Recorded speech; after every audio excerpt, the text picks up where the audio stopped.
It's showtime here in Henderson, Kentucky as the Hoptown Hoppers travel north with their 6-1 record to challenge the Henderson Flash with a 4-3 record. Hello everyone, I'm Colin Quithers bringing you today's action here live on the Hoptown Hoppers TV network, coming to you from Bill Heath Field. The Hoppers are coming off an impressive win last night. They hosted the Fulton Railroaders where they won 11-6.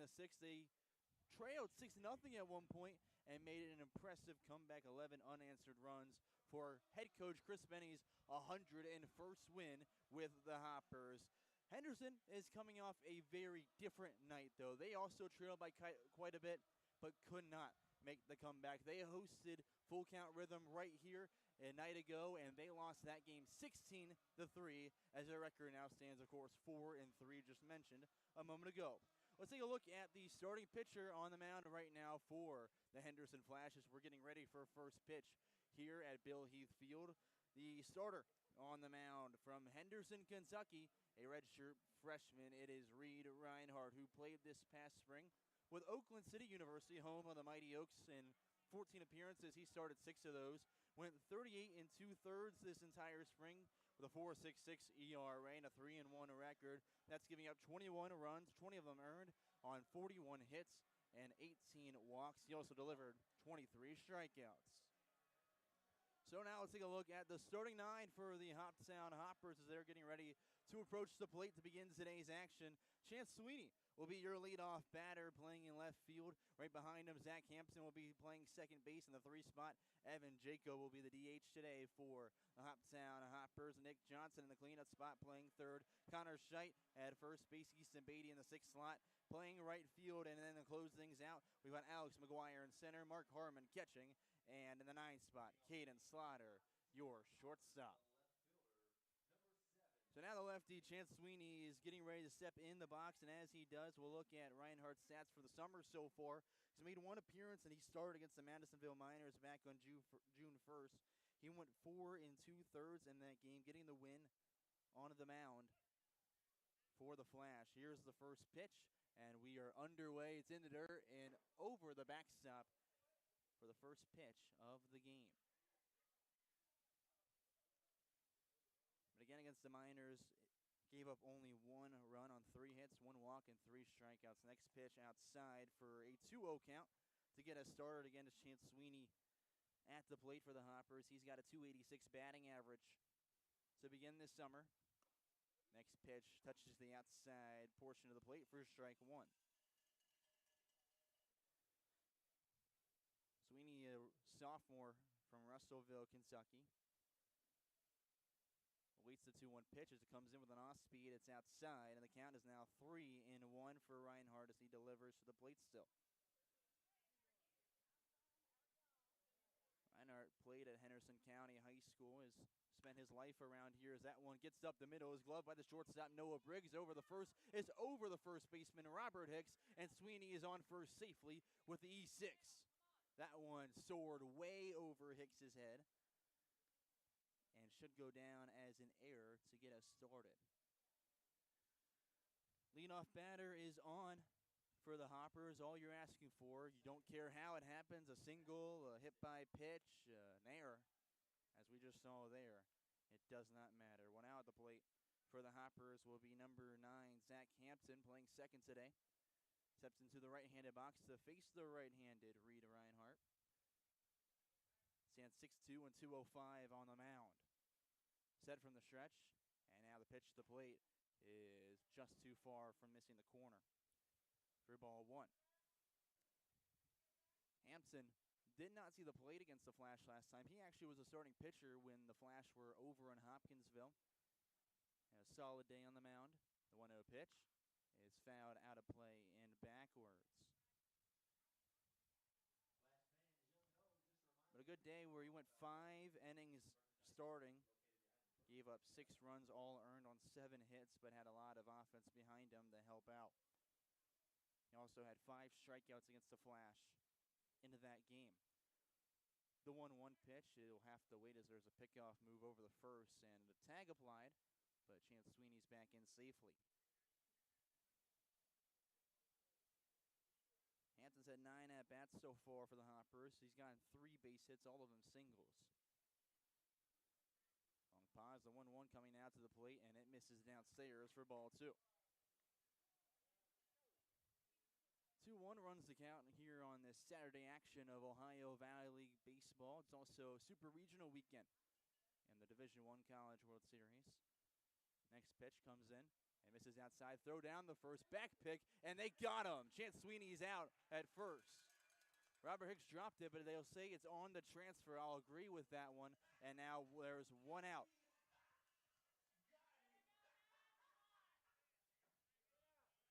A tough one and a really good throw from Dom Davis on the back pick. So now with one out, it's a 3-1 count, for Zach Hampton. As Reinhardt can go back through the windup before he throws the next pitch. It's a curveball that misses low for ball 4. The runner's back on first, and I like when Hampton was going down, he noticed that was weirdly bouncing the backstop. He was looking back to see if it was maybe going to scoot away from Dom Davis. Because if it does, I mean, that ball is live to the portion that he's allowed the round first and maybe try taking off for second if they're not prepared for it. Instead, he'll stay at first as now the batter is Evan Jacob. Reinhardt's first pitch to him is chest high for strike 1. Evan Jacobs had a really strong summer so far. He is slugging 1.188. That's the best on the team. As the 0-1 pitch will wait. There's a throw over, move the first, and he gets back in safely. Oh, that was close. Hampton started to go forward towards second as the throw came over and died back with about a fraction of a second to spare. There's about to be 2 pickoffs, one from Dom Davis, the catcher, and one from Reed Reinhardt, the pitcher. Reinhardt again now set on the mound. This pitch goes to the plate. Evan Jacob attacks and explodes on a baseball towards left field, but it's right at Gunnar Waldrop for the second out.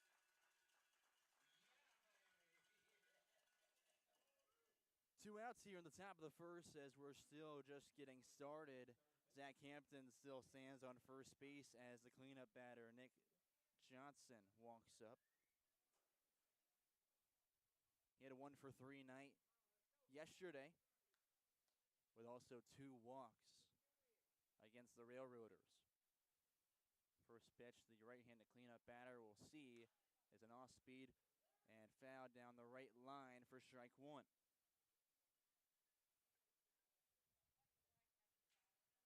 Johnson, as well as Connor Scheidt, coming down from Indiana Southeast. They both came down at the same time together.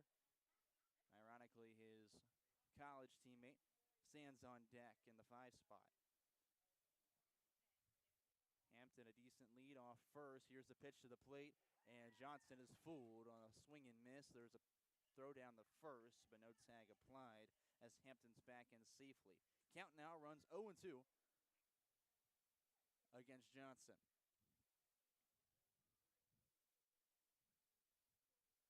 Reinhardt looks over the first before getting set from the stretch. The 0-2 delivery from the belt now to the plate. It's a dribbler over on the left side. Cooper Vows, the third baseman, will grab it off the second hop and throw the first in time for out number 3. 4 see the plate for the Hoppers, 2 get aboard, and there's a back pick to ruin any momentum as the Hoppers are still scoreless. We head to the bottom of the first here at Heath Field.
Hoppers strand a runner as we take a look at the starting pitcher for the Red and Black today. On the mound is Brady Leonard, a freshman from UIndy. He is actually going to be redshirting this past season, so next year he'll be a redshirt freshman. He did see some time there on the mound for the Greyhounds, the D2 school that made it all the way to the D2, College World Series. First pitch he throws in a Hoppers uniform, misses upstairs for ball one. He faces Gunnar Waldrop, the left fielder. That's why I brought up the Super Regional Weekends D1, because a bunch of these guys made the World Series of their respective division. Here's the pitch that came in, and it went behind the head of Gunnar Waldrop, but got off the bat, so it's a foul ball. Did not tuck the bat away in time. Counts even 1-1 for Leonard against Waldrop. 1-1 pitch now delivered to the plate is belt high and swung on and fouled out of play. Counts now 1-2 as Leonard's working quickly against Waldrop, and Waldrop went 2 for 5 when the Flash took the visit over the Hopkinsville High School's Tiger Field. The 1-2 pitch now to the plate is out towards center field. Alex McGuire going towards the gap. It's off the top of the wall. McGuire with the throw in. Waldrop will hold off with a double as there's a good throw in to Caden Slaughter. A leadoff extra base hit. It's how the Flash get rolling in the bottom of the first.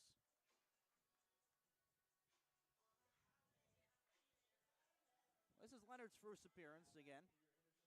Just mentioned for the Hoptown Hoppers. And he was telling me that he had a decent spring, didn't see too much time, but still got enough out of the bullpen towards the latter half of the season, including when UIndy went to the World Series. Next pitch that comes in is way outside as he now battles Peyton Tatum with a 1-0 count. Tatum's the second baseman, who went 2 for 4 the last time these two squared off. The 1-0 pitch to the plate. He gets a swing and miss from Tatum for strike one.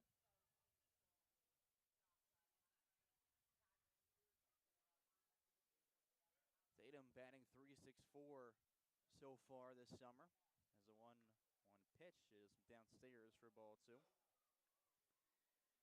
Tatum's a sophomore from Grapevine, Texas, where he attends Harding University, another D2 school. Stands 5'10" and 170 in the left-handed box. Pitch comes in and misses high and away, as the count now is 3-1. Tatum's had not only a good job at the plate putting balls in play, also done well with 4 walks and a hit by pitch, just reading those in the zone. Pitch misses high and outside, and there is a walk to follow up the double. First two are on, as the 1-2-3 batters have been very good, including Don Davis on deck. But right now in the 3 spot is Braden Minio. The DH today for the Flash, so we take a look at the rest of their 9. Minio at the plate with Dom Davis on deck. Behind him will be Noah Briggs, Tyler Reinhart, Robert Hicks as the pitch comes in for ball one. Again, Robert Hicks there in the 7th spot with Raymond Long and Cooper Vows behind him. Counts 1-0 as the pitch comes in and misses outside. Evan Jacob with a quick pop-up but no throw. Count is 2 balls and no strikes against Minio. Minio is also playing at Harding University, just like Tatum right before him in the order. Brady Leonard with 2 looks back towards second before coming in towards the plate and getting a called strike on the outside half of the plate. Went with the fastball on that one. And Leonard has about a 4, kind of 5-ish pitch mix. 2-1 pitch now to the plate, and it misses below the knees for ball 3. He throws a fastball, a 4-seamer, as well as a changeup, curve, and slider, and every now and then he said he goes to that sinker pitch, which I'm sure we'll talk about throughout this one. Count is 3-1 now. A pitch to the plate, off speed over to the right side. Connor Scheidt got off his glove off a bad hop. They're going to send Waldrop to the plate. He's going to score. Runners on the corners for the Flash as the throw comes in from right field. 1-0 lead for the home team. open my phone and see if they're going to rule this one an error or a base hit. But nonetheless, runners on the corners with still no outs and a 1-0 lead for the Flash. You go either way. It took a bad hop against Scheit at first. As now Don Davis comes to the plate. Runner takes off from first to second. Evan Jacob popped up, no throw, as that pitch was a ball. Either way, Waldrop will score on the throw. And it looks like they will rule that an error against Connor Scheit. Next pitch over to the right side of the infield is over the first for the out. That's a throw from Zach Hampton playing second, but that will bring in a run and make the score 2-0. That's Peyton Tatum that comes in. And now there's just a runner on third base, that being Braden Minio, after he got a stolen base. First pitch next at bat, a called strike to get us started against Noah Briggs in the 5 spot. Briggs, a freshman from Lee University, gets out of the way as the next pitch runs inside to even the count 1-1. Briggs is from Thompson Station, Tennessee, where he stands 6'2" and 190 in the right-handed box. In play the middle infield. There's a little grounder over towards Nick Johnson at third across the diamond. A nice scoop from Connor Scheit for the second out of the inning. The run does come across, and the Flash have taken an early 3-0 lead against Brady Leonard. First 3 runners in the inning get on and score. Now that brings up Tyler Reinhardt. His first pitch, it gets off him for a hit by pitch, and he's on safely. We'll now see the 7th batter of the bottom of the first come to the plate in form of the first baseman, Robert Hicks, who outside of the game against the Flash has kind of struggled. He went 1 for 3 with 2 walks against, or the Flash against Hoptown last time, I should say. He went 1 for 3 with 2 walks in that game. That one hit was a home run, his only of the season so far. Runner takes off from first to second. Throw is there on the wrong side of the bag. Tag is just a hair late from Zach Hampton, as he will reach with the second stolen base of the inning.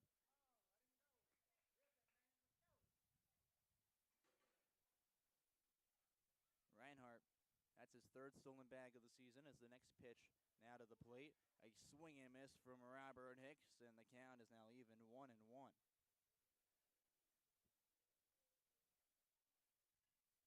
And outside of that home run, he's got only 1 other hit so far, that being a single. Another swing and miss on one downstairs, and the count is now 1-2 for Leonard. Hicks takes a moment to step out of the box, and he's now back in on the right side, standing 6'2" and 190. The right-handed pitcher delivers from the belt and gets a swing and miss for a strikeout to end the bottom of the first. But before that, the Flash score 3 runs on 1 hit, 1 walk, a hit by pitch, and an error.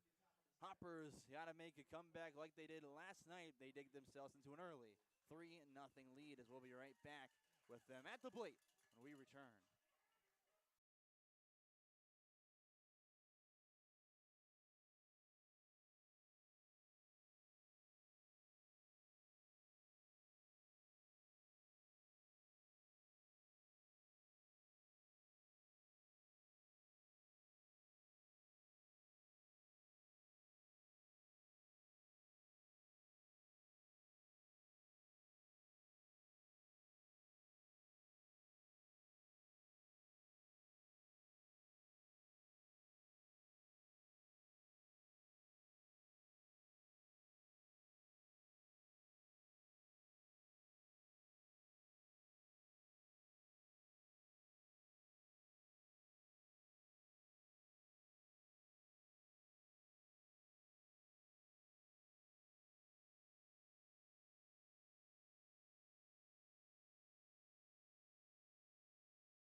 1 here at Bill Heath Field in Henderson, Kentucky, where the home Flash had 3 come across. It was 1, 2, 3 in the order that got on and scored against Brady Leonard, as the Hoppers only saw 4 of the plate in the top half of the inning. They'll go 5, 6, 7 to begin here, starting with Connor Scheidt to lead things off, the first baseman for the Hoppers today.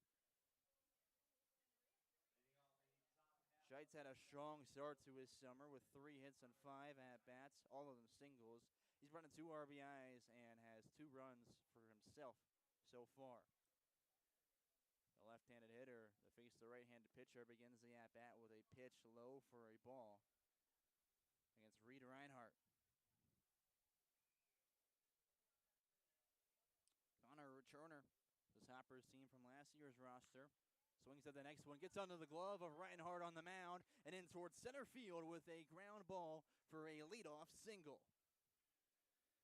Connor Scheidt with the first base hit of the day for the Hoppers, and that'll bring up in the 6th spot Easton Beatty, the right fielder. He went 1 for 5 in their game at Tiger Field against the Flash. Did not play last night against the Railroaders. He steps into the right-handed box to face Reinhardt.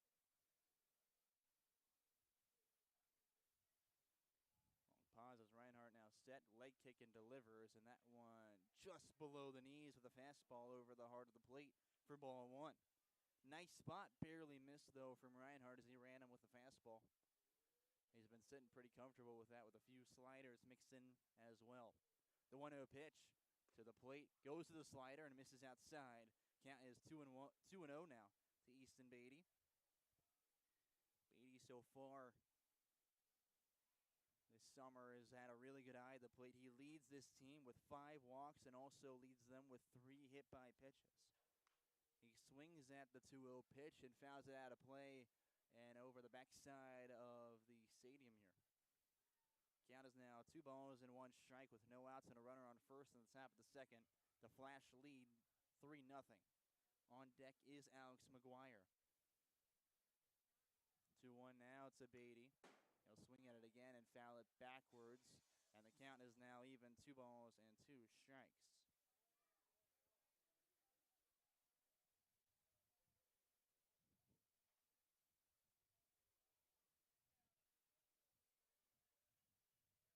All reset as Reinhardt looks over the first and now is set from the stretch on the mound. The pitch from the rubber. Beatty lifts one out towards right center field. Raymond Long, the right fielder, and Tyler Reinhardt, the center fielder, were both headed towards it. It'll be the center fielder, Reinhardt, to grab it for out number 1 of the 2nd inning.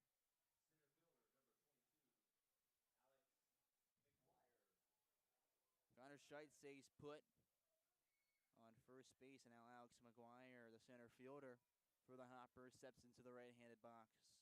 He's looking to turn things around and not had his best start so far.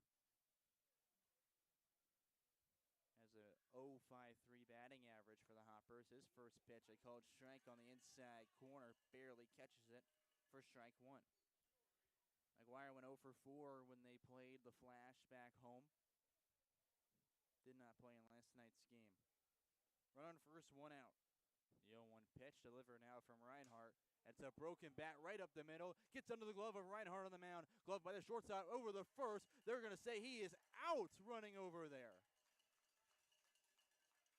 Bat shattered in about 15 pieces. And McGuire is out by maybe a quarter of a step. Connor Scheidt does move into scoring position. Now 2 outs away in the top of the 2nd. And that'll bring up Mark Harmon to the plate. Does just go down as a 6-3 ground out as it never touched Reinhardt on the mound. But a really nice follow-through from Noah Briggs at short to get that play. Got to give him credit for that. The catcher, Mark Harmon, will step up with Connor Scheidt on second, 2 outs in the top of the 2nd inning. And a 3-0 lead for the Flash. Reinhardt will still be working from the stretch, obviously. From the belt now to the plate. He swings at the first pitch over on the left side. Glove by Briggs on the backhand. Throw over the first. Pulls Hicks off the bag. Will not get the tag, and he is ruled safe. Connor Scheidt still stands on third. Mark Harmon safe on first. The throw pulled Hicks in towards home plate off the bag. He went the spin around and tag Harmon, and they'll say he reached safely.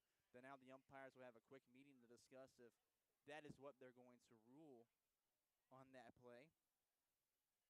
Wouldn't be shocked if that goes down as an E6, a throwing error against Noah Briggs.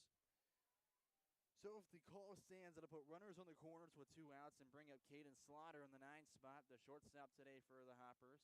If it's overturned, it is overturned, and that'll do it for the inning.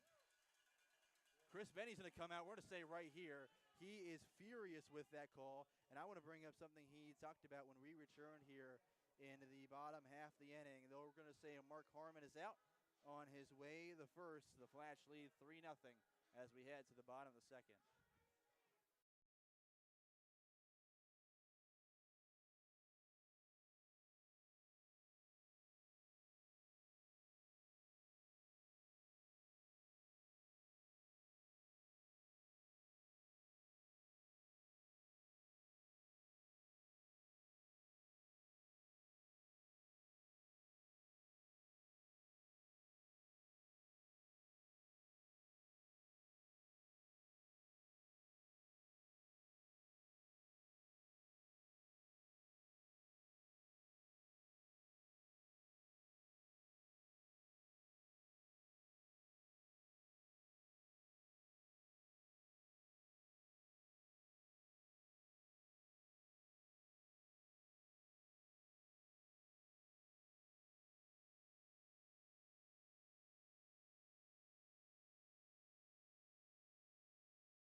Bottom of the second here at Bill Heath Field. Flash lead 3-0 over the visiting Hoptown Hoppers.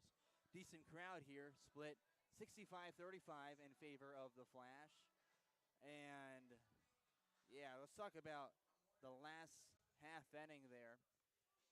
Mark Harmon was going down the first, pulled Robert Hicks, the first baseman, off the bag from the throw that came from the shortstop, Noah Briggs. They're going to say they did get him out. It was overturned after originally calling him safe, and I'll be pretty frank with you guys, and I'll be as unbiased as I can.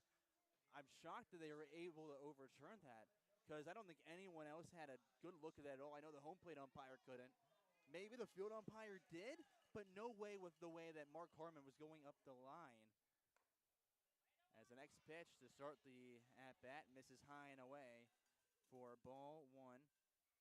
Chris Benny came out to have a few words with all 3 of our umpires. Next pitch high and away for a 2-0 count. And one thing he said as he was leaving, he looked at the first base umpire and said, that's 2. That's 2 missed calls over there that you've heard us on. The 2-0 pitch, a swing and miss. As at the plate right now is Raymond Long in the 8th spot. As the Flash saw 7 come up into the bottom of the first. 2 balls, 1 strike. Leonard working quickly from the windup. Gets another swing and miss at the same spot with a fastball as it counts even 2-2. All 3 coaches for the Hoppers also were very confused and frustrated and wanted an explanation from the umpires. Pitch comes in and is fouled off backwards into the netting here. It serves as the backstop. The bottom portion of it is brick. And before that, it's about waist high when it comes up and it starts to be netting with a few metal poles behind it. 2-2 pitch again. It misses high and away, and the count is now full against Raymond Long. Long is the right fielder who went 1 for 5 when the Flash faced the Hoptown Hoppers last time. The full count pitch now from Leonard. It just misses inside of the slider, and it is a leadoff walk. Last inning, the leadoff guy got on with a double, and then it was a walk to Peyton Tatum. We'll see now Cooper Vows come up to the plate with no outs and a runner on first. Vows, a freshman from Brescia University, who has 1 hit on 5 at-bats so far. Steps into the right-handed box. First pitch, a called strike on a changeup inside. Long stare in from Brady Leonards. He looks over the first and now is set from the stretch. Pitches to the plate. It's right back up the middle. Leonard will glove it. Get the lead runner at first. They got the out. Throw over the first base, and he is safe there. I think I said first for the lead runner. I meant second base. And there is one out away in the bottom of the first. Vows with the fielder's choice just replaces Long on first base. And now back to the top of the lineup with Gunnar Waldrop, who had a double to begin this game.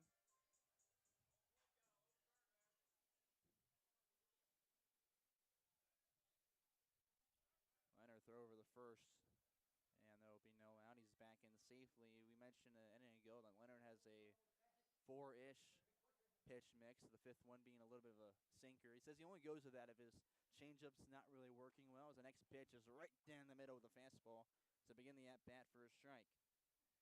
He only goes to the sinker if his changeup's not really working well, and he needs a get-over pitch. Just something to get him over, get him a strike, and get him back into the count. Next one is a slider. That's a called strike. No balls, 2 strikes to Gunnar Waldrop. Instead, he maybe throws that once or twice a game, and that's not even to that point.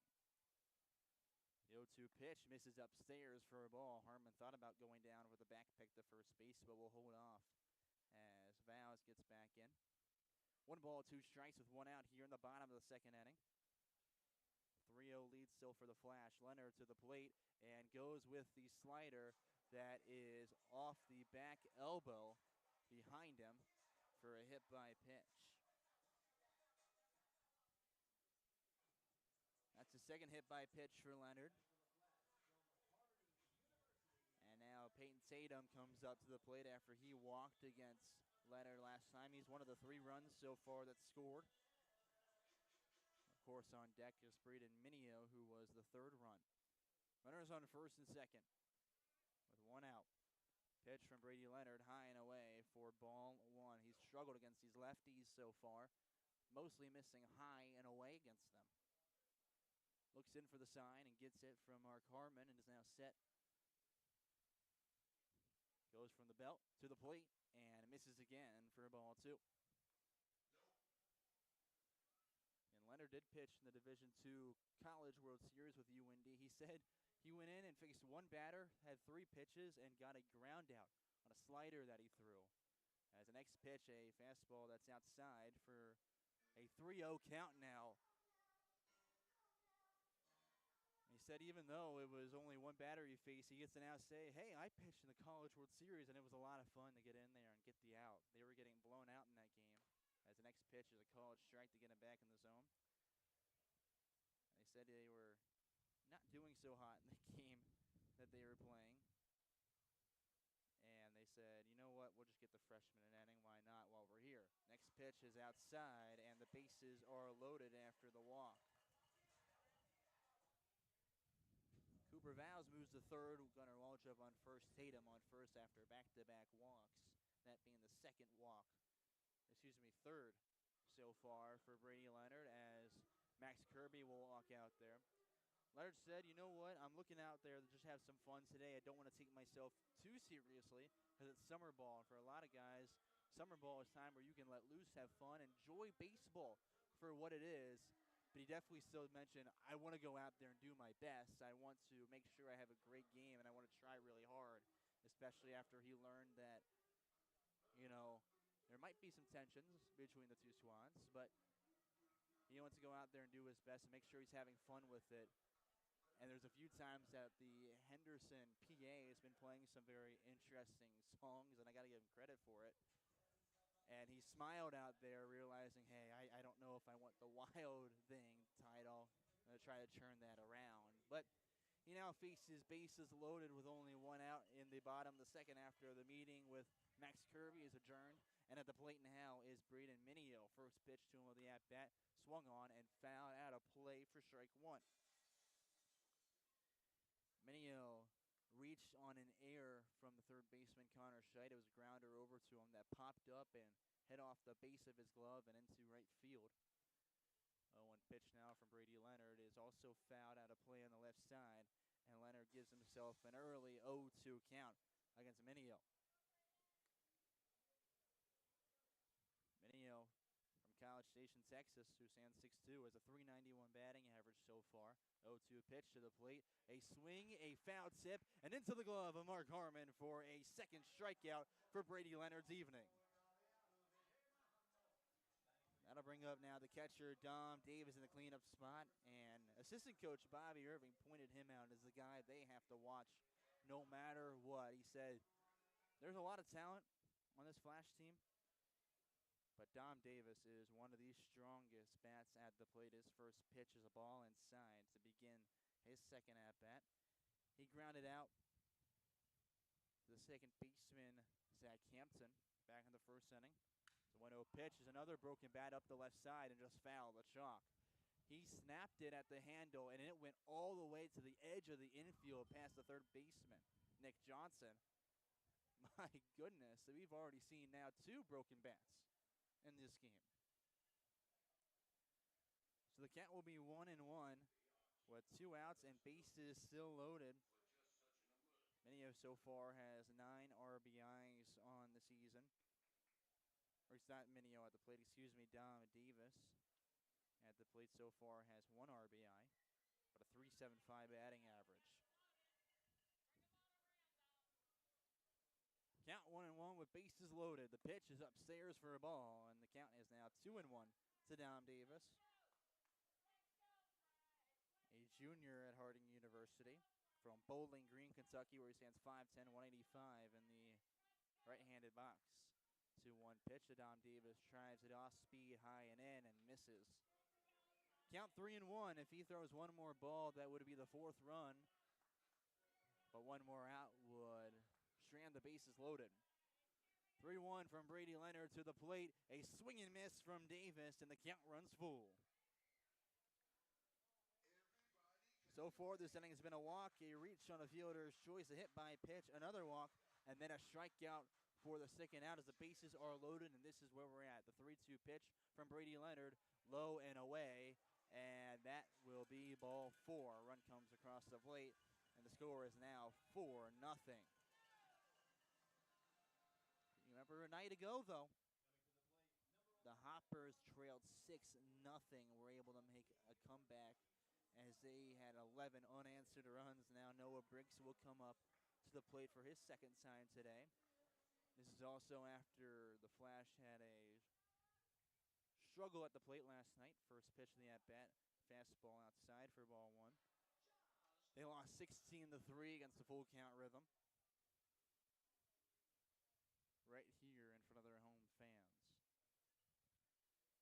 Briggs, his last time up, grounded out to Nick Johnson at third. The 1-0 misses high, and the count is now 2-0. Most of his misses, besides a few of the off-speed low, have been up, and you can get him a bucket because everything he's had has just been throwing up. The 2-0 pitch misses high and in for ball 3, and in danger of now walking in yet another run. Already 4 walks on the day and 2 hit by pitches for Brady Leonard. Been all over the place to begin his outing. Now set from the stretch, delivers and misses. I don't think Brady Leonard knew where that one missed. I can't lie. It looked like it was a little bit there, but probably just about a hair outside. Second straight run is walked in with back-to-back walks. Tyler Reinhardt now at the plate. A freshman from Boonville, Indiana. First pitch he swung at and could not connect for strike 1.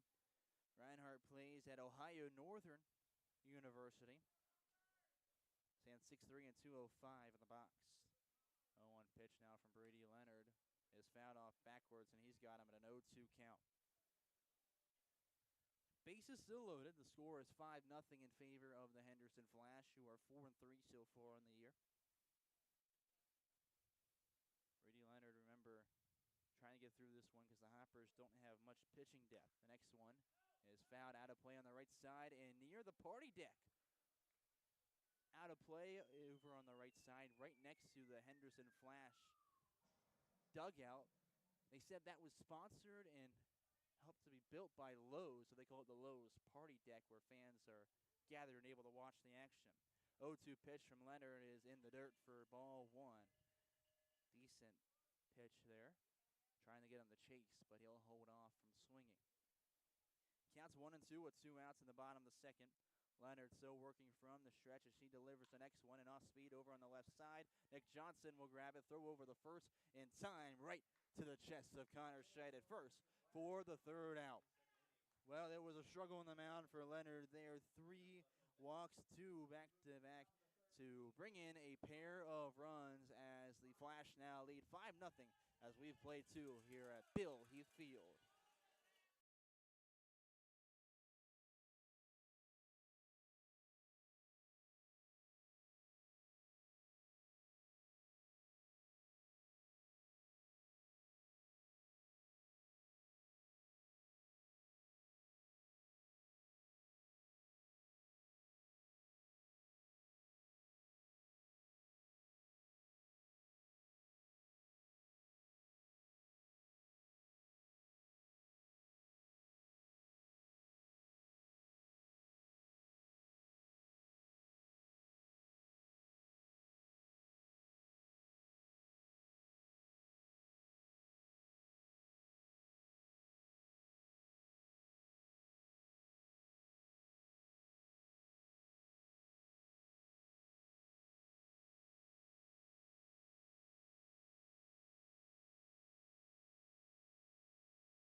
Well, on the mound for the Hoppers, they've had to face 7 coming to the plate in the first inning, then 8 that came up into the second. 15 batters feast already for Brady Leonard as we now play the third here at Bill Heath Field. The Hoppers at the plate. We'll first see Caden Slaughter in the 9th spot for his first appearance. Starts to go around and will hold up in time for ball 1 to begin his evening at the plate. Slaughter's a shortstop today, did not play in yesterday's contest, but went 1 for 2 last time they faced the Flash. He moves after the first one. It's a leaping grab like a gazelle from Peyton Sadum for out number 1. Slaughter's gotten really unlucky like that this year. He's putting quite a few in play and been solid from that regards. Just half of it has been right at someone, unfortunately. And while that one wasn't necessarily right at someone, he made sure to get up and climb and grab that out. 1 away as we go back to the top of the order. Chance Sweeney at the plate. And the home plate umpire will call its time as Reed Reinhardt, the pitcher for the Flash, started to go around before Sweeney was ever really ready in the box.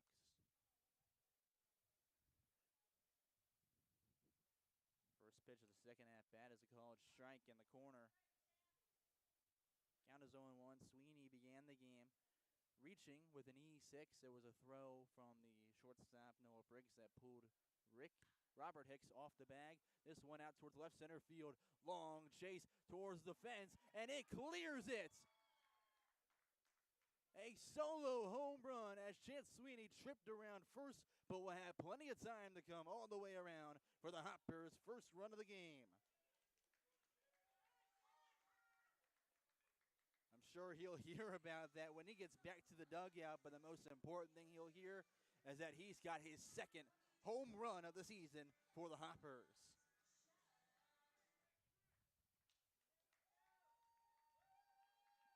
One finally comes across, and that'll bring up Zach Hampton in the 2 spot for the Hoppers. He walked back in the first inning. Now he awaits the first pitch. He'll swing at it, and off speed a slider that he cannot connect on for strike 1. Decent evening here at the ballpark. Nice breeze coming through. It's very humid, though. 0-1 swung on the left side through the 5-6 grab on the ground. And Hampton will get a single to follow up the solo home run to center field. That'll bring up the oh-so-dangerous Evan Jacob, who's having a phenomenal start to this summer. In the first at-bat, he did fly out to center field. But speaking of home runs, he leads the team with 3 of them. He also leads the team with 11 RBIs.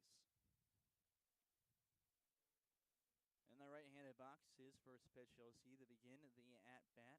We'll have to wait as there's a throw over the first. That's not in time. Yeah, warming up, though, was really, really humid. The breeze finally coming through is helping a lot, but definitely still very warm here in Henderson, Kentucky. First pitch, the at-bat just misses. Must have been low because it was over the heart of the plate for ball 1. Didn't miss by much. Again, it's probably sitting mid-upper 80s right now in temperature. Wind blowing from right to left as you look at the flagpole in center. As the 1-0 pitch now comes to the plate, Evan Jacob unloads on a baseball, cranks it out towards right center field. He's going to go deep and send one into the trees. 5-3 is the score as Evan Jacob with his 4th home run of the year.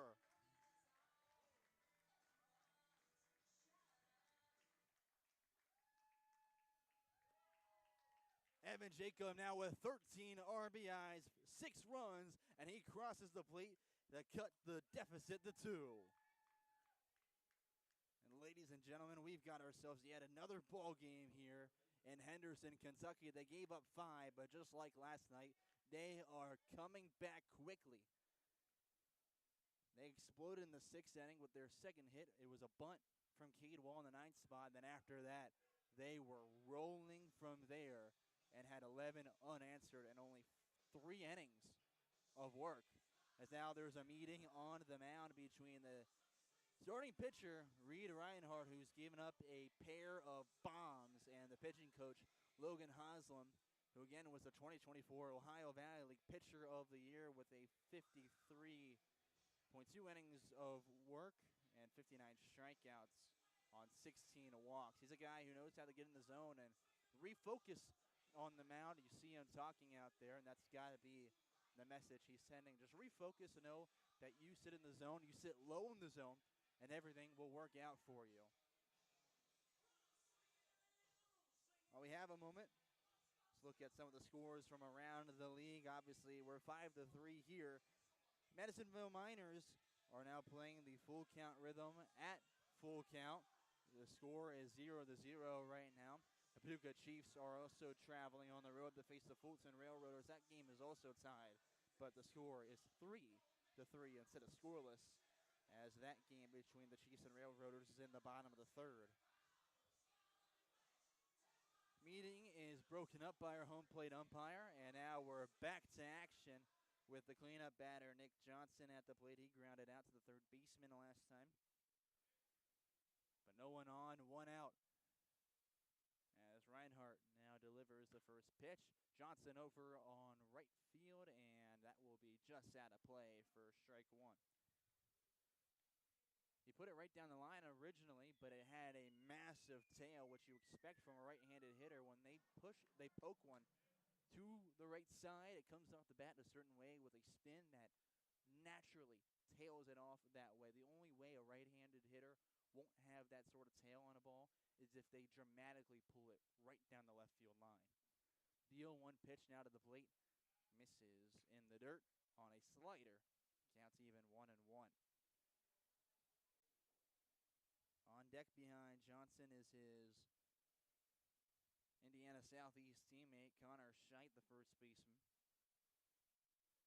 The inning began with a line-out from Caden Slaughter as the 1-1 comes to the plate. It's an off-speed curveball that finds the inside half for strike 2. Counts 1-2 with 1 out.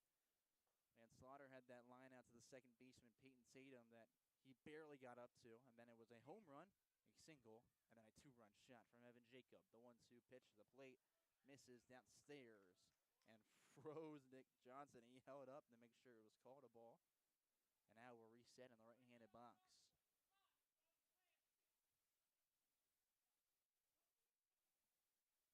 Reinhardt works through the windup from the belt to the plate, goes back to that curveball that misses low, fell off the table too early. And the count is now full to Johnson.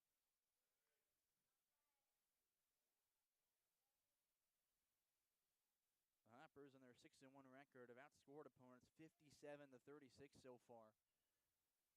And look to continue that little tradition right here as that one's fouled out of play backwards. We'll do the 3-2 over. They've been rolling over teams pretty well, but had some really close games after their first few were all in favor of the Hoppers, including last night's game. The Henderson Flash, with their 4-3 record, have outscored opponents only 49-47. Of course, that was really tainted by last night's score, where they gave up 16 and only scored 3. The full count pitch yet again from Reinhardt to the plate. Johnson, a dribbler over on the right side off the second hop, is picked up by the second baseman Tatum and flipped over the first for the second out of the third. So with 2 away, the Hoppers still trail by 2 runs. They'll bring up Connor Scheidt to the plate. As Johnson now 0 for 2 with a pair of groundouts. Scheidt reached last time to begin the second inning with a single. Ended up making it over the second base after a ground ball from Alex McGuire. Did not move up from there. He swings at the first one over in the right field. The right fielder's barely going to go back, as he knew that one was into the trees for the 3rd home run of the inning. Connor Scheidt says goodbye baseball, and the score is 5-4.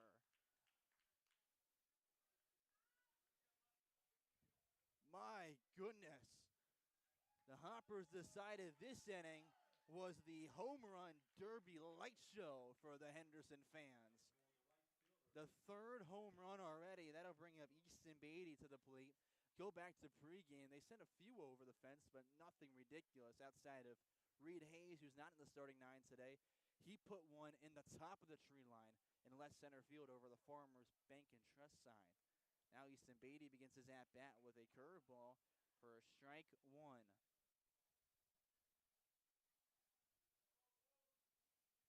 Reinhardt working through again. The 0-1 pitch is a called strike, and Beatty's behind 0-2. Beatty's a guy who's continuing to bring that student-athlete name into the summer, as he's got a pair of classes that he's working on right now. The 0-2 is a called ball, as he just held up in time. And again, that's the man who I trust to have a great eye at the plate. If he says it's a ball, it's going to be a ball. He leads the team with hit by pitches and walks so far. The 1-2 pitch from Reinhardt to the plate. Beatty swings and cannot connect. It's a strikeout, the first of the day for Reinhardt to end the 3rd. But the Hoppers have a light show, an explosive inning at the plate. They have not 1 and not 2, but 3 home runs, including a 2-run shot from Evan Jacob, as they cut the deficit just the 1. It's 5-4 as we head to the bottom of the 3rd here at Bill Heath Field.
After 2 good innings at the plate for the Flash, the Hoppers respond with 4 runs on 3 homers.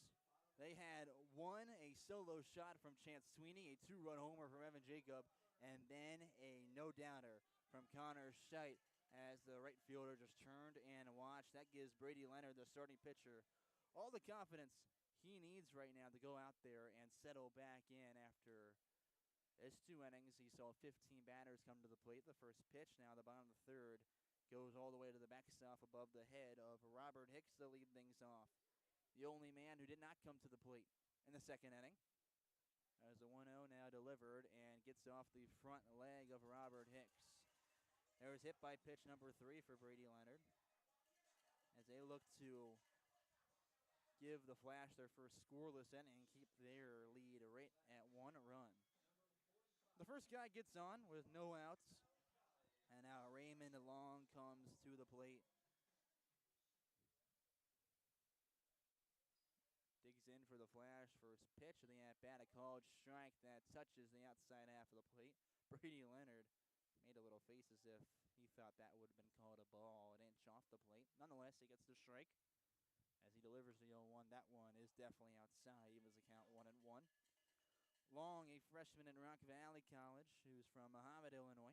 Stands 6'3" in the left-handed box, has only 1 hit so far in 15 at-bats. He walked his only time up so far today. Throw over the first, and it's on the wrong side of the bag. Scheidt will not put down a tag against Hicks.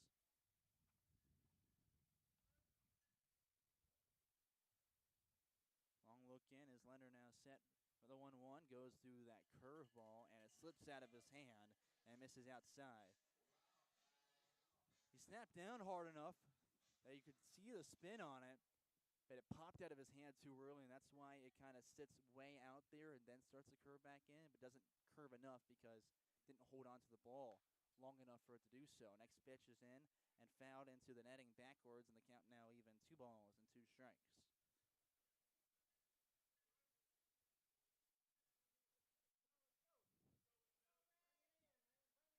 Leonard from Bloomington, Indiana, where he attended Bloomington North High School, delivers the 2-2 pitch. It's over in towards shallow center field. Caden Slaughter, the shortstop, will call everyone off until Alex McGuire gets there and will overrule him and stop his track out to the ball, and McGuire will catch it for out number 1. Hicks returns back to first base as now we'll see Cooper Vows in the 9th spot come up. He reached on a fielder's choice and would come all the way around the score on a bases-loaded walk to Dom Davis. Runner takes off as that pitch was in the dirt, and there'll be no throw as Harmon dropped it.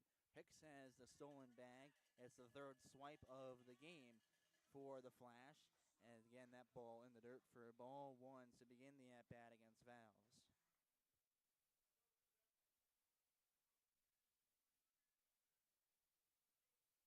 Vows from Brescia University. The 1-out now to the plate. Goes on off speed, goes to the backstop. Harmon, throw down to third. They've not there in time.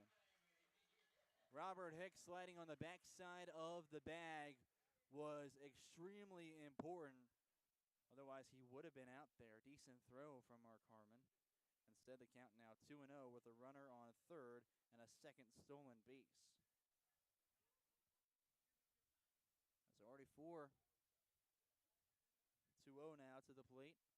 Inside, count is 3-0. With those 2 stolen bases there for Robert Hicks, he's now at his first 2 of the season. He has not gotten a stolen bag before that so far. And Cooper Vows only 1 RBI to this point. As that pitch was in the dirt for ball 4, you won't be able to collect one there, but instead will grab his 5th walk of the season. We're now to the top of the order for the 3rd time today, as Gunnar Waldrop comes up. I'll talk about some calls and whatnot. And some of the thoughts from Chris Benny before this game, before the team came up. He called this place a launch pad, saying balls will fly out of here. And well, we saw that from the Hoppers. It benefited them at the inning ago. He also said be prepared to not get many calls here. As the first pitch now, the Waldrop is low. So his point with the launch pad was get on them early and then just shut them down in the latter portion, because one is a launch pad, and two, it's very hard to see here when the sun drops, and it's just the lights providing you vision. The 1-0 is fouled off backwards, and the runner, that being Cooper Vaz, was taking off for second base. Will have to go back as there's now a 1-1 count at the plate. Yeah, it's hard to see here when it's truly night out and dark, but also knew that it's a hard place to play and the calls might not be in their favor, so be ready to fight through adversity and just do your thing. Don't worry about anyone else. Waldrop starts to go around, fouls it off the bottom of his bat, and he's behind 1-2 against Leonard. He's got one out so far here in the bottom of the third inning with runners on the corners as the Flash still lead, but now it's 5-4 on the scoreboard.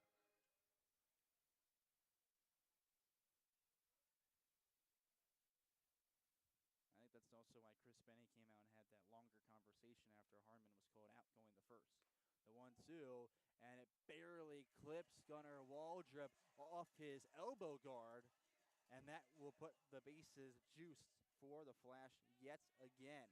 Hit by pitch number 4 of the day for Leonard. Now Peyton Tatum comes up, and this is a very dangerous 1-3 that had the bases loaded for. They have been fantastic this summer and in the spring as well. But again, you don't have anyone warming up for Hoptown because, well, they don't have much depth to go to. He swings at the first one, is up the middle, and under the glove is Zach Hampton. One run will come across. They're waving around another. That'll plate 2 on the RBI single. Play goes to the backstop. Harmon throws the third as the runner takes off. It's over his head. They're going to send Waldrop from third to home plate. He's going to score, and the runner goes back to second off the RBI, 2 RBI single, and then a third comes in on an error from Harmon, and that'll put Peyton Tatum on second base as he clears them, and the score now 8-4.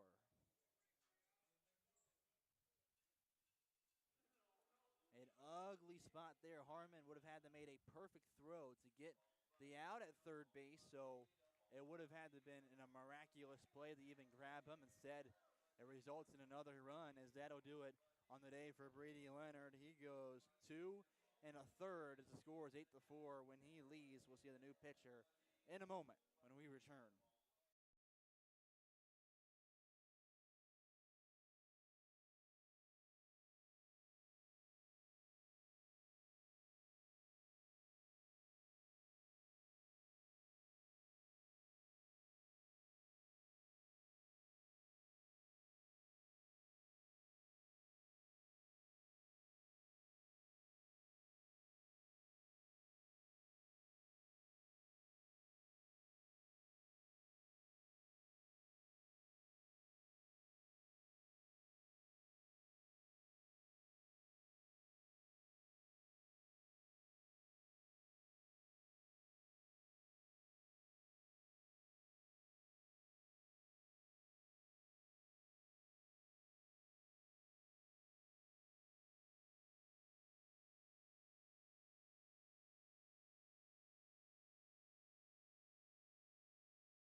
Brady Leonard's day is done after going 2 1/3, giving up 8 runs on 6 hits, 5 walks, 4 hit by pitches, and 2 strikeouts. Chris Benny elects to go to one of the few bullpen arms. It's going to be Gage Montes on the hill for the Hoppers, who will inherit a runner on second that's responsible to Brady Leonard right now, and only one out in the bottom of the third as his team trails 8-4 on the scoreboard. Brady Leonard faced 20 batters, including 5 here this inning. It'll be 3, 4, 5 due up to face Montez, the Hopkinsville, Kentucky native from Christian County High School. At the plate is Braden Minio, who reached on an error and has a strikeout swinging. First pitch from Gage Montez is outside for ball 1. Montez has made 2 appearances so far this year where he's pitched 4 innings of work. Has a 2.25 ERA, the 1-0 to the plate. Swing and a miss from Minio, counting even 1-1. In those 4 innings, that was only 1 run he's given up on 3 hits, 2 walks, 3 hit by pitches, and 2 strikeouts. He's also thrown only 1 wild pitch in 63 total pitches before today. Count is 1-1 as he delivers to the plate. Big leg kick to get the strike. And the count is now 1-2. You've got Peyton Tatum still standing on second after his 2 RBI single. And then the third run came across off an errant throw. Hoppers already have 3 errors on the day. Runner takes off from second to third. That one's popped over on the left side. Nick Johnson giving it a chase near the fence, and it lands behind him before he can get to it. It'll be a foul ball, and we'll do the 1-2 all over. Peyton Tatum was trying to swipe third base from second off the pitch, as Gage Montez, working from the stretch, has a rather large leg kick. So it's very easy to get a good jump and a lot of time to run over the third base. He's got to go that short step in towards Mark Harmon behind the dish. The 1-2 delivery. It once popped in the infield. Caden Slaughter, the shortstop, tracking it into the grass, and he'll catch it for out number 2.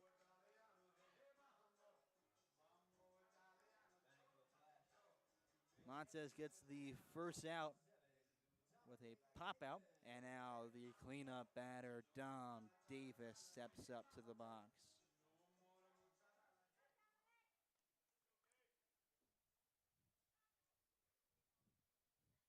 Gage's first pitch is a called strike on a fastball that touches the outside half of the plate. Davis so far in the day grounded out to the second baseman, Zach Hampton, also reached on a walk. He did not score on it, though. He lifts one in towards left center field. It'll be Alex McGuire that calls off the left fielder, Chance Sweeney, and he will grab it on the run for the final out. 3 more runs come across, all against Brady Leonard. That closes his line, again giving up 8 runs on 6 hits. The Hoppers trail by 4 as we head to the 4th here on the Hoptown Hoppers TV network.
We've played a third here at Bill Heath Field as the Hoppers trail 8-4 to the Henderson Flash. Flash have scored 3 in the first 2 in the second, and 3 again in the third inning. And now that the plate will be Alex McGuire, the face Reed Reinhardt. First pitch of the at-bat, tries the bunt on it. He held as he missed on the bunt for strike one. Reinhardt, the starting pitcher in this one for the Flash, excuse me. As McGuire so far 0 for 1 on the day. Next pitch misses outside for ball one.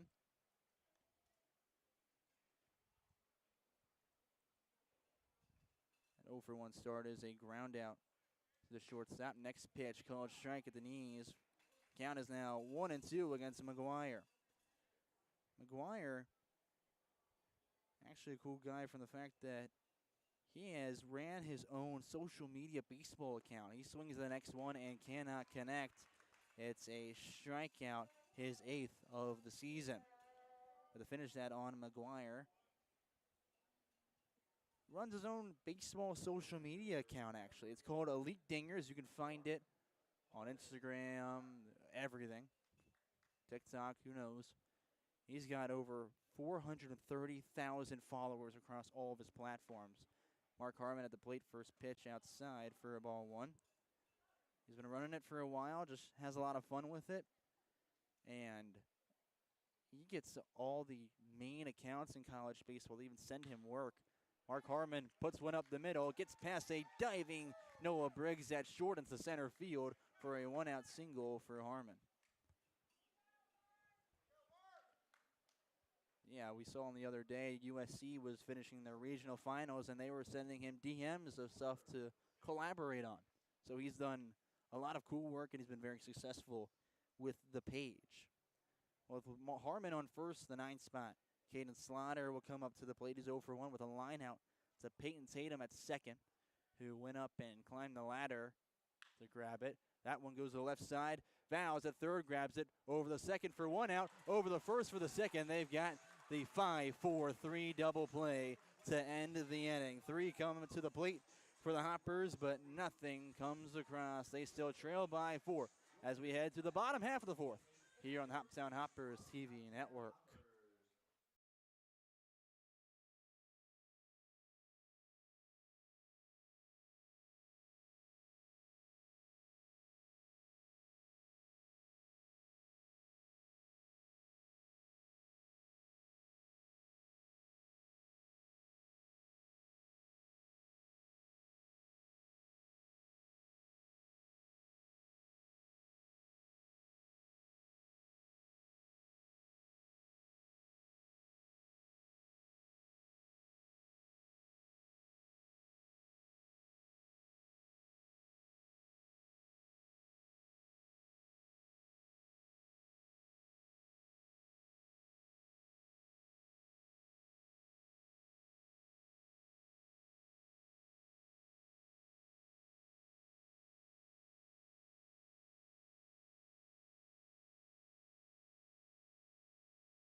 Well, if you're with us for game one of the year, you would have heard that Joe from WHOP tell me that when we go to Henderson, there are gnats and bugs plentiful around the area to the point where our GM, Adam West, actually brought bug spray for the first time, which I just reapplied because they weren't kidding. It's crazy up here nonetheless, but what's also been crazy, 12 runs already on the board as we focus our attention back to play. Gage Montes on the mound for the Hoppers, came in relief for Brady Leonard, and saw 2 batters in the 3rd inning, got them both to 1 pop out and 1 with a fly out. Third batter he faces will be a ball inside to begin the bottom of the fourth. At the plate will be Noah Briggs in the 5 spot with Tyler Reinhardt behind him on deck. Second pitch, Briggs swings and fouls out of play on the right side. Count 1-1. As Briggs is on the day, he's up for the third time. He's 0 for 1 with a ground out and reached on a walk. The 1-1 from Gage Montes goes with the curveball outside. The count is now 2-1. Remember, Gage just graduated high school at Christian County, which will technically no longer be a thing in the form that it currently is. That ball is out towards right center field and will find some grass in the gap for a single for Briggs. It's a leadoff knock and a runner on base with no outs. That'll bring up Tyler Reinhardt, who reached on a hit-by-pitch in the first and was hitting into a ground out to the third baseman, Nick Johnson, in the second inning. Did not appear in the third. 8-4 lead still for the Flash. That pitch is letter high for strike one.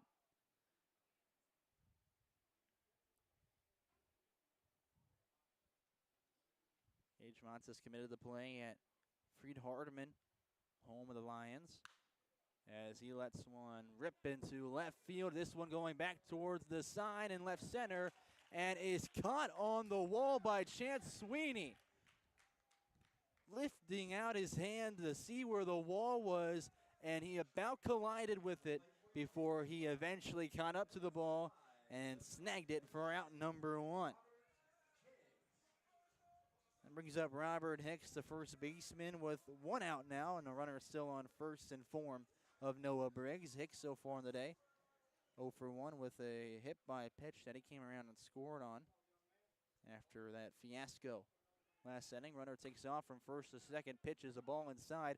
Throw was there and not caught by Zach Hampton. Goes into center field. McGuire recovers it quickly to keep Briggs over at second with the 5th stolen base of the day for the Flash. The second for Noah Briggs. Excuse me, that's his first. It's Reinhardt who had one already. But still 6 on the day for the Flash. They're going to say that was actually a strike. I don't know how, as that one's swing and miss from Robert Hicks, and now it's an 0-2 count. Pitch looked plenty inside, but they gave it to him even though the umpire waited a long time before calling it. Counts 0-2 the Hicks. Montes. Light kick delivers to the plate, and he misses upstairs for ball one. Again, committed to Fried Hardeman, where he somehow is not ranked by perfect games. I'm very shocked by that. He's got a great arm and lively bat in the high school season is what I've been told. The 1-2 goes with the off-speed and rings him up looking for the backwards K. First strikeout for Montes on the evening. 2 outs away here in the bottom of the fourth. Still a runner on second.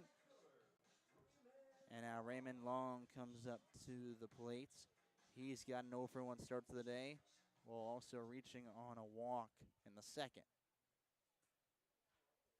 Long pause. Now Montes ready for the pitch. It misses outside for ball one.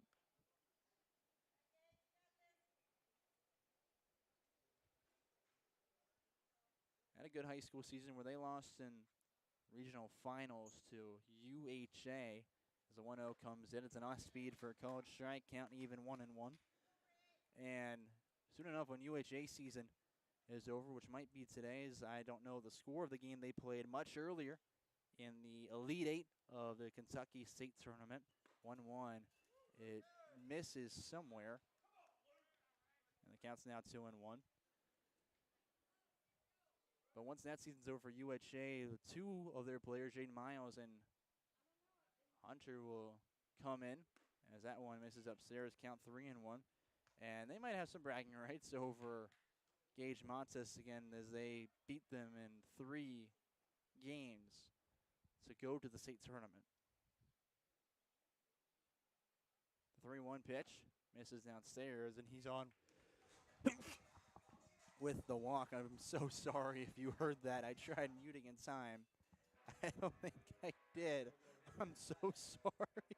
That's a first for me. I've never sneezed on a broadcast. Oh, I'm sorry. That probably sounded awful. Nonetheless, didn't cover anything or anyone, and hopefully did not ruin your sound system. So he's on with the walk. Cooper Vows comes up to the plate. H. Montes from the belt delivers and gets a swing and miss on a slider for strike one. Vows on his third plate appearance. Technically 0 for 1. He's reached both times, though, once on a fielder's choice and once on a walk. Next pitch misses below the knees, and the count's even 1-1. As a high school graduate, Montes graduated as one of two salutatorians in the 2026 class for Christian County. Gets another swing and miss there, and he's ahead 1-2 against the batter, Cooper Vows. And Vows, with only one RBI so far, does have a guy in scoring position. Would be the first time they haven't scored an inning if Montes gets out of it. And he gets him looking for a second strikeout and shuts out the Flash here in the bottom of the fourth. The first time they've gone scoreless in an inning. 2 strikeouts, 1 hit, 1 walk, but no runs for the Flash. The Hoppers trail by 4 as we head on to the 5th here in Henderson, Kentucky.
We head to the 5th. New pitcher on the mound for the Flash. It'll be Seth Galloway coming in to take over the duties on the bump. He is from Lindsey Wilson, where he attends a university there. Just finished up his junior year. He's also from Henderson, Kentucky, where he stands 5'9", 160 as a right-handed pitcher. In the order for the Hoppers, he will face 1, 2, and 3 to get started here in the 5th inning. It'll be Chance Sweeney to lead things off as Galloway from the windup delivers his first pitch. Left outside for a called strike to begin the day. Galloway, this past spring, appeared in 4 games for Lindsey Wilson at a 13.5 ERA as he delivers the 0-1 pitch. Chance Sweeney over on the right side. Peyton Tatum is there, the second baseman, who collects himself, pats the glove once, and throws over in time for out number 1. Let's keep talking about Galloway, though. After the 4-3 ground out will bring up Zach Hampton. Galloway gave up 12 runs, 10 of them earned in 6.2 innings of work. That's 17 hits, 2 walks, 5 strikeouts, also giving up 2 home runs. Again at the plate now is Zach Hampton for his 3rd appearance of the day. He swings at the first pitch. That one's out towards center field and count on the line. Roped out towards Tyler Reinhardt in center for back-to-back outs. Two already away quickly, as the Hoppers have a chance to close the deficit right here. That'll bring up Evan Jacob, who last time up had a 2-run homer at the plate, one of 3 in the inning back in the third for the Hoppers. It's been their only scoring so far, 3 homers for 4 runs, as Jacob goes fishing at one in the dirt for strike 1. While Galloway's at Lindsey Wilson now, he transferred there from D3 Brea College. Jacob on the next pitch, backhanded by the shortstop. Noah Briggs over the first and will beat Jacob by about 3 steps. 3 up, 3 down as Galloway retires the side. It's still 8-4 in favor of the Flash as we head to the bottom of the 5th, halfway through Game 8 of the season here on the Hoptown Hoppers TV network.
Bottom of the 5th here at Bill Heath Field. Flash lead your Hoptown Hoppers 8-4. Right now they're concluding an in-between inning game they were just playing that they called Cornhole for Cash. They had some kids out there that were throwing a bag from a little less than regulation to sink it in the hole. If they did that, they would win a little bit of money. I want to be out there so bad playing that one. I'm very happy they called it Cornhole, because where I go to school, again, the University of Iowa up in the Midwest, they call it bags. And I like to say in Cincinnati, we are the Midwest, but we call it Cornhole, the correct name, as Gage Montes begins with a pitch outside for ball 1. At the plate right now is the leadoff batter, Gunnar Waldrop. Yeah, they call it bags. I say that's wrong. And in Cincinnati, they treat Cornhole like the World Series. The 1-0 pitch from Gage Montes is middle for a strike. Last time I played bags, or cornhole, I should say, I was horrific at it. But I remember before that, and not to brag, but I used to do a little lights out. Waldrop unloads on a baseball in the left field. Chance Sweeney is right underneath it, barely had the move, and there's one away to begin at the bottom of the 5th. This should probably wrap up talking about cornholes. No one wants to hear that whatsoever. But yeah, they treat it like a big thing in Cincinnati. I'll tell you that right now. I'm just happy they called it Cornhole. One away for Montes on the mound. Peyton Tatum walks up to the plate. He had a double his last time up. Montes delivers from the windup and gets him swinging at one outside and away. He chased at a pitch that would not have hit the zone for strike 1. Tatum had that double for 2 RBIs and then ended up reaching over the third after crazy fiasco. Ball was overthrown for Mark Harmon behind the dish to the third baseman, Nick Johnson, as the pitch is high and away for ball 1. And Gunnar Waldrop was able to come from third home afterwards, and 3 runs came across on 1 hit. Counts 1-1 with 1 out here in the bottom of the 5th inning. Montes now finally going through the windup after a long pause and misses outside. Count is now 2 balls and no strikes to Peyton Tatum.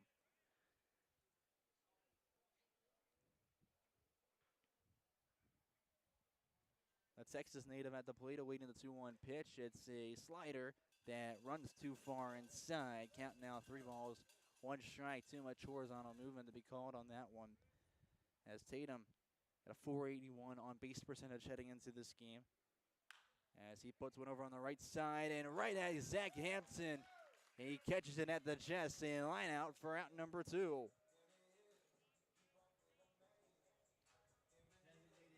Two away quickly. Here's our second line out to a second baseman, 1 on each side of the field of play.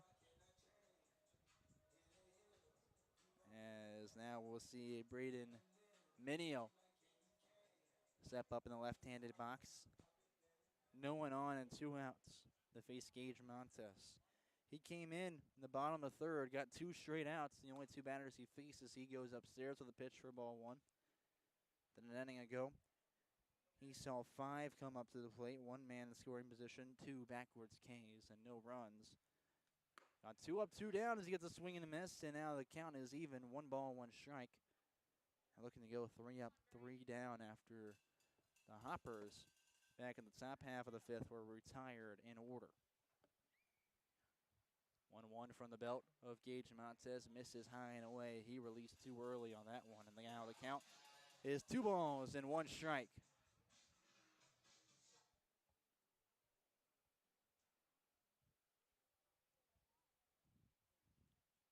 2-1 delivery, started to go around. They'll say he held up in time as the pitch was low. And now the count is 3-1. It was close. But they appealed down to the third base umpire. He said he held up just in time, which he probably did. Minio's got a .391 batting average on the summer so far heading into this game. Swings at the 3-1. It's popped up backwards. Mark Harmon is here on the backstop, and it's finally out of play. He's about to make a catch up close and personal with us. Instead, the count is now full. Minio, it's his 4th time at the plate. He's reached on an error that he came around and scored on in the 1st inning. He's also had a strikeout and a pop out to our shortstop, Caden Slaughter. 3 balls, 2 strikes, 2 outs. Gage Montes, the pitch to the plate to Minio. This one pops out towards center field. McGuire runs in a few steps, is underneath it, and there is the 3rd out as Montes retires the flash in order. Nothing comes across here in the 5th inning. The score is still 8-4 as we head to the 6th here in Henderson, Kentucky.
Colin Crothers here bringing you back for the 6th inning between the Henderson Flash and your Hoptown Hoppers. We trail by 4, and the past 2 innings have been scoreless. 0 runs in the 4th or the 5th. The Hoppers look to turn that around and start cutting into the deficit yet again as they trailed 5-0 at one point. Then 3 home runs made it a 5-4 game before giving up another 3 a half inning later. Take a quick moment to look around the scores in the Ohio Valley League. The Chiefs on the road playing the Railroaders. Chiefs lead 4-3 as they head to the top of the 6th inning. And the Miners are on the road playing the Rhythm. And there's a little bit of shock here. They head to the bottom of the 4th as the Miners, looking for their first win, lead 2-1. First pitch of the inning, a curveball misses inside for ball 1 at the plate is Nick Johnson.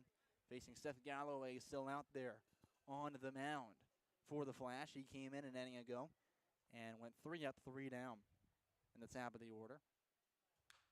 Nick Johnson fouls one off on the right side. Count even, 1 ball, 1 strike.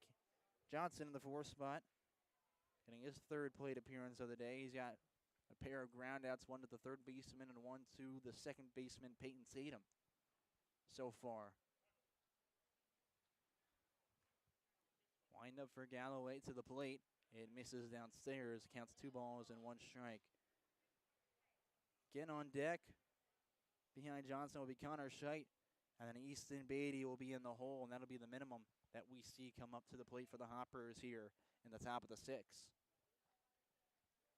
Galloway from the windup, the belt, the pitch, and misses down low. 3-1 is the count.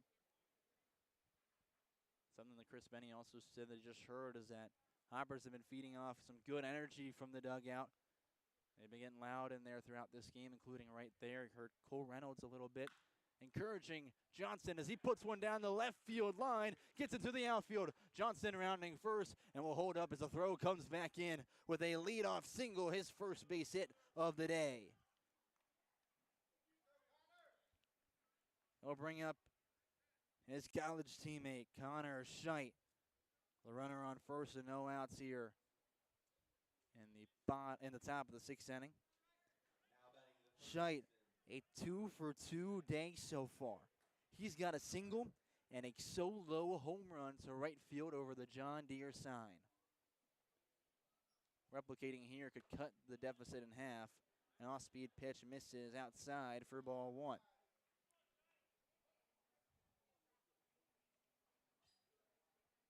Everyone resets. Galloway, long pause, looks back towards first. Now pitches to the plate and gets one at the knee as a fastball. Evens the count, 1 ball and 1 strike. Scheidt, with his 2 hits, now puts him at 5 for 7 so far in a Hoppers uniform this summer.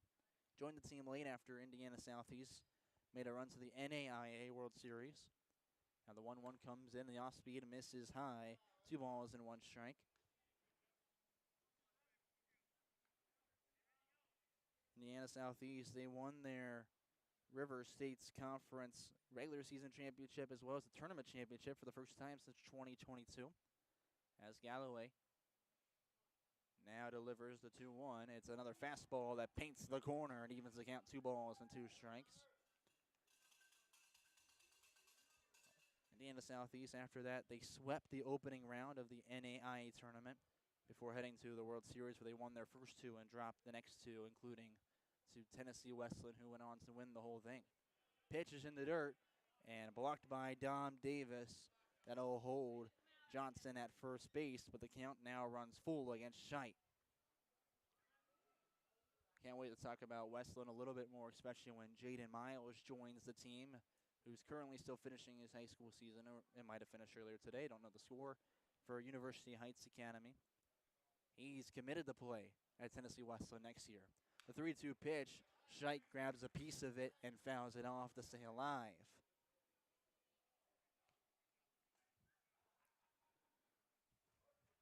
Scheidt from McCourtsville, Indiana, where he attended Mount Vernon High School, majoring in general management. Indiana Southeast is now set in the left-handed box for the 3-2 pitch all over again. Galloway, deep breath, leg kick, delivers to the plate, goes with an off-speed in the dirt, and that'll put 2 on the bases to begin the top of the 6th.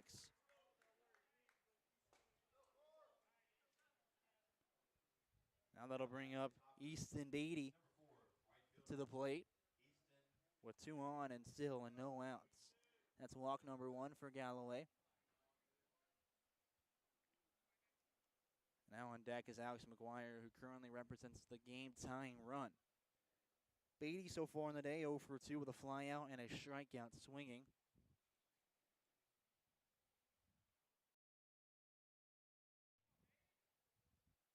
As Galloway looks back to second twice before delivering, Beatty squares up. It's popped up backwards and into the netting for strike 1.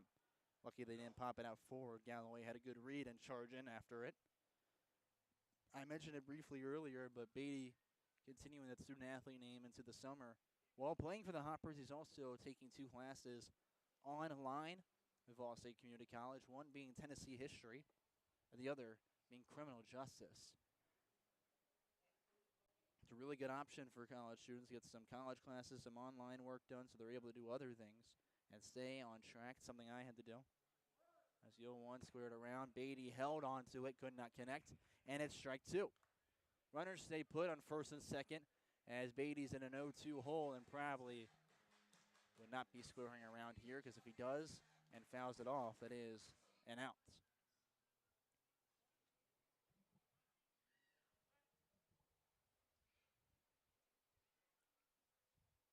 Galloway now set from the stretch to deliver the 0-2 pitch. Goes from the belt, leg kick, delivers to the plate. Beatty starts to go around and would hold up on one that is ultimately down the middle for a strikeout to grab out number 1 here on the top of the 6th. Alex McGuire now walks up to the plate. With 1 out and runners on first and second. Attending the U.S. Sports University, where he had a .287 batting average. Is in a little bit of a slump right now, though, to begin the Hoppers season. First pitch, he sees the at-bat, and off speed that hits the inside corner for strike 1. McGuire on the day, a ground out and a strikeout. He's over 2 from Grand Ledge, Michigan. And he's one of the guys who's benefited from the transfer portal as he originally started his career at Kalamazoo Valley College. As that one grounded over the shortstop, over the second in time, they'll grab 1 out. He'll reach on the fielder's choice, and runners are on the corners now for the Hoppers. Mark Harmon approaches the plate. Again, I'll make the joke that I did when they were playing at Fulton, not the actor from NCIS, if you're familiar with the show. But a catcher for the Hoppers that headed into this game so far this summer. Harmon is batting .286 with 2 hits on 7 at-bats in the game so far today, though.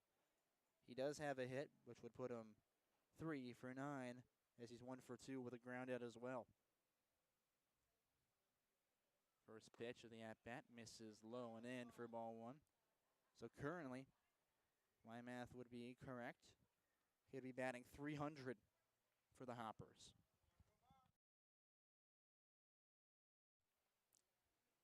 This team still trails by 4. They haven't scored since the 3rd inning. Throw over to first to check on Alex McGuire as he's back in safely. Harmon with a 1-0 count steps in, who's going into the game one of those 7 at-bats. 70% of them have been listed as official quality at-bats. The 1-0 is an off-speed call, strike to even the count 1 apiece. Now, a quality at-bat can mean a lot of different things. It's recorded in the official stats for this league. For the most part, it's if you do something that's of quality at the plate. It can be moving a runner over. It could be a base hit. It could be an RBI. It could also just mean a long at-bat and working the pitcher's pitch count up. Goes to that same curveball that almost hits Harmon. Instead, misses the zone for a 2-1 count. So quality at-bat can be quite a few things. And Harmon's had plenty of them so far in just a small showing for the red and black. 2 balls, 1 strike as Galloway goes back to the plate. Harmon swings on one and launches it over the left field. Gunnar Waldrop chasing after it, and it will land just foul. So Harmon will return after he was already halfway to second base. It would have been at least 1 run. And probably put 2 in scoring position, as McGuire probably would have been held up at third as that ball was in left field, and Waldrop has a solid arm out there. The count evens as deuces wild. 2 balls, 2 strikes, and 2 outs here in the top of the 6. Runners still in the corners as a flash lead, 8-6. Pause as Harmon looks for his first RBI for the Hoppers. He'll foul one out of play on the right side, and he'll get another shot at the plate. He does have 3 runs but still no RBI chances. He's hit .333 so far with runners in scoring position. Got to lift that average right here. Galloway checks over at McGuire on first base, who slides in safely. So everything stays right where it is.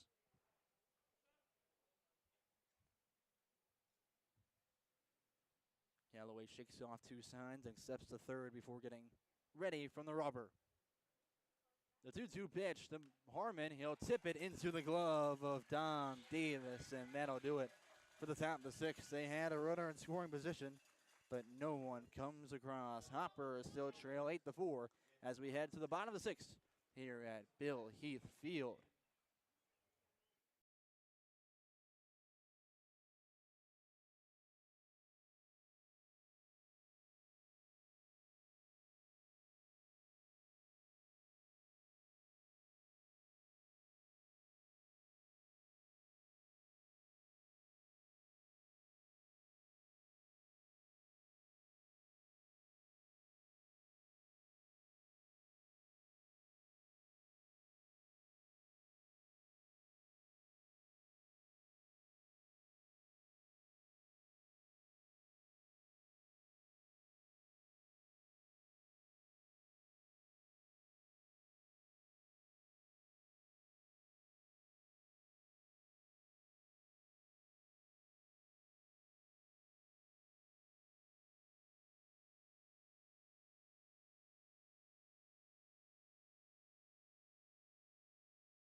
Gage Montez has gone 2 2/3 so far through this one. As we begin the bottom of the sixth, he's back out there to face the heart of the Flash order. It's 4, 5, 6 to do up, beginning with Dom Davis, the catcher, who's coming out for the fourth time today.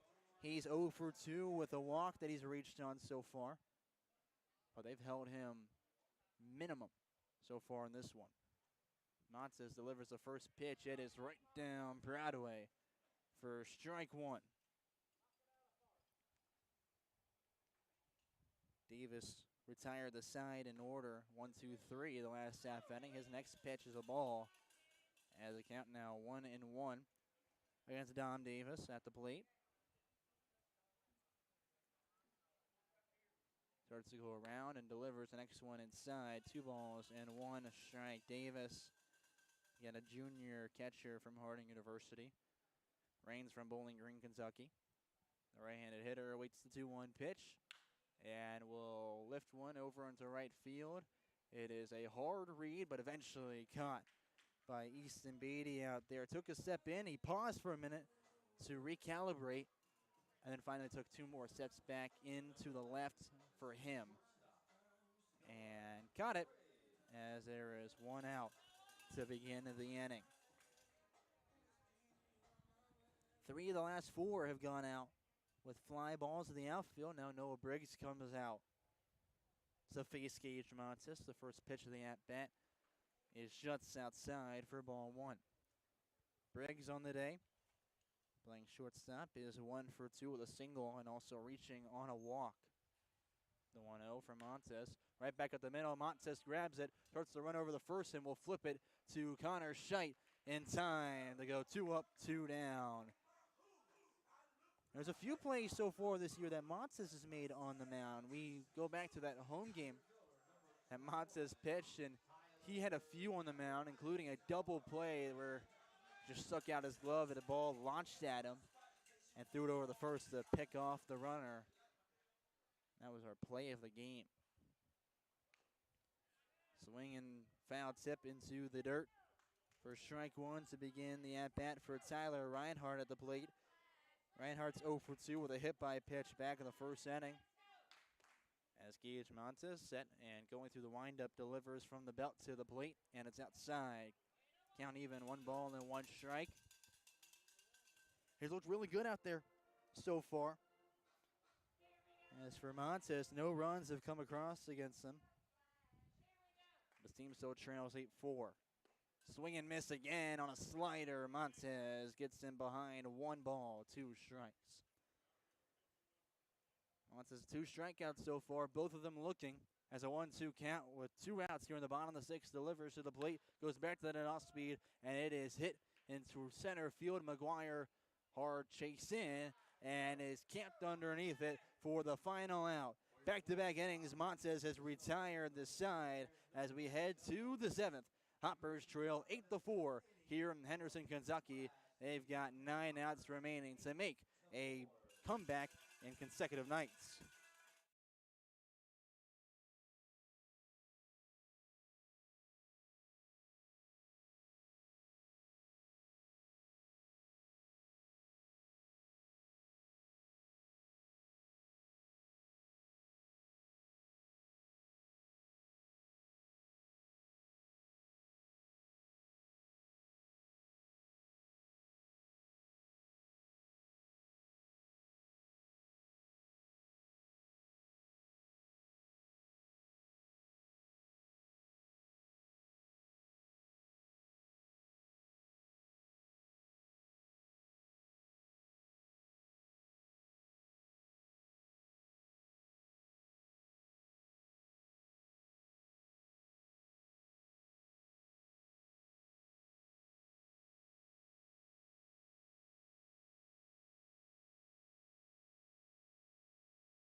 It's time to get into the nitty-gritty. The back third approaches as the Flash lead the Hoppers 8-4.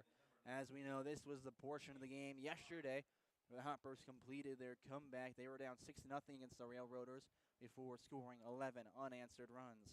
Galloway's still out there on the mound for the Flash. As now coming up to the plate will be Caden Slaughter in the 9th spot before we see the top of the order. Starts to go around and holds up on the first pitch, then misses outside in the dirt for ball 1. Slaughter on the day, 0 for 2 with a line out. That was somehow miraculously caught by the second baseman and also grounded to a 5-4-3 double play. Count 1 ball, no strikes as Galloway works through the windup. The pitch to the plate goes with an off-speed. Slaughter out towards shallow center field. That'll find no man's land, and Slaughter gets a single as he's aboard safely. Nice leadoff there, and that'll bring up Chance Sweeney to the plate. Like to see that from Slaughter. Met his dad today. He's great dude. Telling me that Slaughter actually back in his freshman year of high school got to suit up for some playoff varsity games for baseball. Or I was not playoff, excuse me, but to suit up a few times. And one game he surely wasn't going to play, but sat and watched in the bullpen as Chase Burns dealt against his team. That pitch in the dirt to begin for Chance Sweeney, blocked by Dom Davis. But yeah, the opposing pitcher in high school, who at the time was a senior, was Chase Burns, who of course now is wheeling and dealing as an ace for the Cincinnati Reds, if you will. He's looked phenomenal, and as a fan of the Reds, I can tell you that, and this is a real stat, they pretty much, I think, won one game in the month of May without Chase Burns or Nick Lodolo pitching. Pitch outside, 2-0 count. So he has been that important to the caliber of wins and losses for the Reds as they drop below 500 today after a 6-5 loss to the Cardinals. They're the only team in the NL Central with a losing record, as the head coach for the Flash will come out. That's going to be, of course, J.D. Arndt. Have a quick conversation with Galloway as he's behind 2-0 against Chance Sweeney with a runner on first. Arndt, in his 8th season as the manager for the Henderson Flash, he's been the only manager in the program's history. Going into the season, has a 175 and 116 record. He's also the head coach at Henderson County High School right around the corner. There's a few other things, though. He also serves as a youth service center director at South Middle School. And for 8 seasons previously, he was with the Rockford Riverhawks in the Frontier League. He served the last 2 as the head coach of the Riverhawks. He is done with this conversation with Galloway as he's ready back on the mound to continue the at-bat with Chance Sweeney, who's up for the 4th time. Is 1 for 3 on the day. Pitch delivered. Sweeney fouls it out of play and backwards. Count 2 balls and 1 strike on the fastball. Sweeney reached to begin the game on an error. A bad throw from the shortstop Noah Briggs. Then had a solo home run to begin the 3rd. And to begin the 4th, the 5th, excuse me, it was a ground out to the second baseman. 2-1 count as he goes to the plate with a pitch, and it's fouled out of play on the left side into the parking lot. Now the count's even, 2 balls and 2 strikes.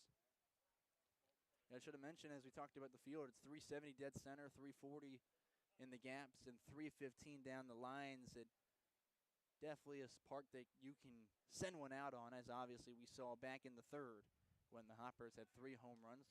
Pickoff moved the first, a hard throw over, but not near the bag, down low. So Slaughter's in easily.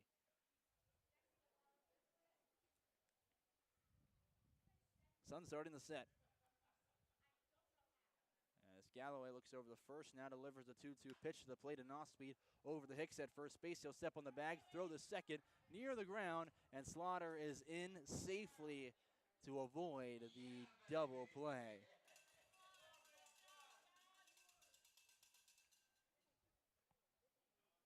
Slaughter puts himself in scoring position as Zach Hampton will now approach the plate.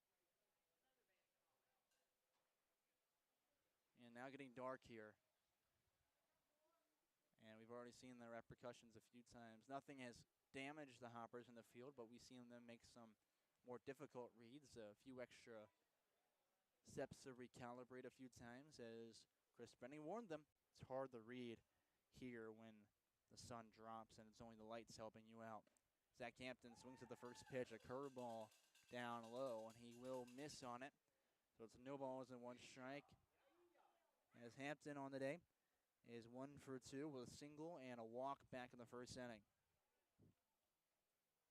Hampton from Mary Hardin Baylor gets the 0-1 and swings through it. Throw down to second base, and Peyton Tatum was off the bag, so no tag is applied. Caden Slaughter had an extraordinary secondary lead. Not a bad idea from Dom Davis behind the plate. Counts no balls and 2 strikes to Hampton. As here's the next pitch, and off speed out towards left field. Here's Gunnar Waldrop coming in on it. He cannot see it. It lands in left field, and Hampton will reach first with a single as no one touched it. Slaughter moves over the 3rd, and there's still 1 out with runners on the corners. Now we see the repercussions.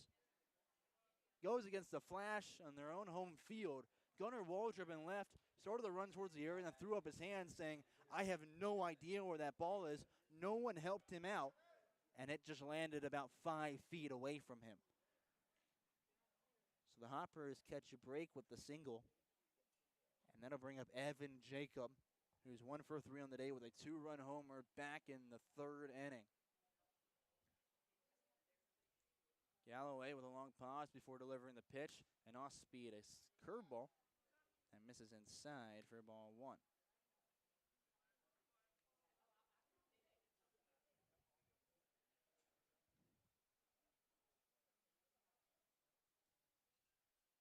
Long pause, and now the 1-0 comes to the plate. And a called strike keeps his account 1 ball and 1 strike to Evan Jacob. We mentioned it before here, but Jacob, player for U.S. Sports University, was finishing up his sophomore year where he batted .284, but he was also the MVP of the team his freshman year. Pickoff move, the first to no avail back in safely as Hampton.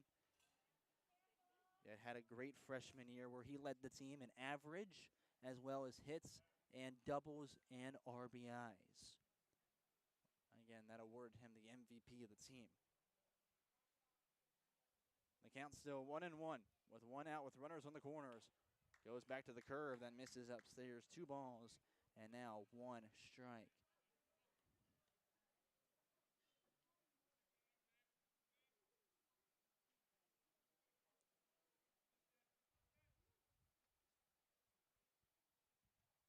Galloway accepts the sign, now goes to the plate with a 2-1. It's upstairs, and Jacob swings and fouls it off backwards. 2 balls and 2 strikes. On deck behind him will be Nick Johnson with Connor Scheit into the hole. Those two have combined for 3 hits, including a homer on the day. So if Jacob gets on, that could start to spark a rally here in the top of the 7th. Galloway set with a leg kick to the plate. It's down and low downstairs, and the count is now full to Jacob. A sophomore catcher who's DHing in this one. Again, leading the team and slugging home runs and RBIs going into the game. A chance to tack on some more in Hopper's uniform. The 3-2 pitch from Galloway, off speed, misses inside, and that'll be a walk to put the bases loaded for the Hoppers. Now Nick Johnson comes up to the plate in the cleanup spot in the order, and a chance to clean things up on the base paths. He represents the tying run with Connor Scheit on deck, the go-ahead right now in the top of the 7th. Johnson is 1 for 3 so far with a single back in the 6th inning. Trying to replicate it right here. Always looking forward to get on. Galloway set now to face the new batter. Goes back to that curveball and finally finds the zone with it for strike 1. It has been very good for him. Got a lot of vertical run, but it's just been way too far inside. He finally pushes it back in towards the plate a little bit for a strike.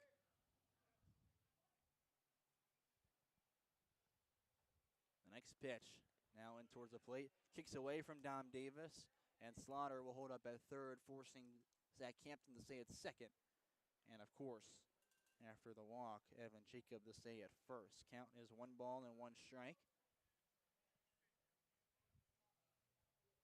As now Dom Davis will call time to have a quick conversation with his pitcher, Seth Galloway. Again, we haven't talked overly amount. We haven't mentioned in a long time. Is from Henderson, Kentucky, 5'9", a transfer from Berea, the D3 school in Kentucky. Now attending NAIA, Lindsey Wilson. And things are starting to get away from him. He's trying that off speed a lot. I think right now the conversation is making sure to stay low and trust the defense. They've made some great plays in the field today. Of course, ignoring that mishap in left field that goes down as a single. But the conversation's got to be right now, just throw it in the zone, even if it's a fastball. Keep it low. You're looking for a ground out here, which is very likely with the ball at the knees and is swung at, and they can turn a double play and get you out of the inning. Well, Nick Johnson looks to make sure that doesn't happen. The 1-1 is downstairs with a fastball, just like I said was coming, but too far buried in the zone. 2 balls and 1 strike.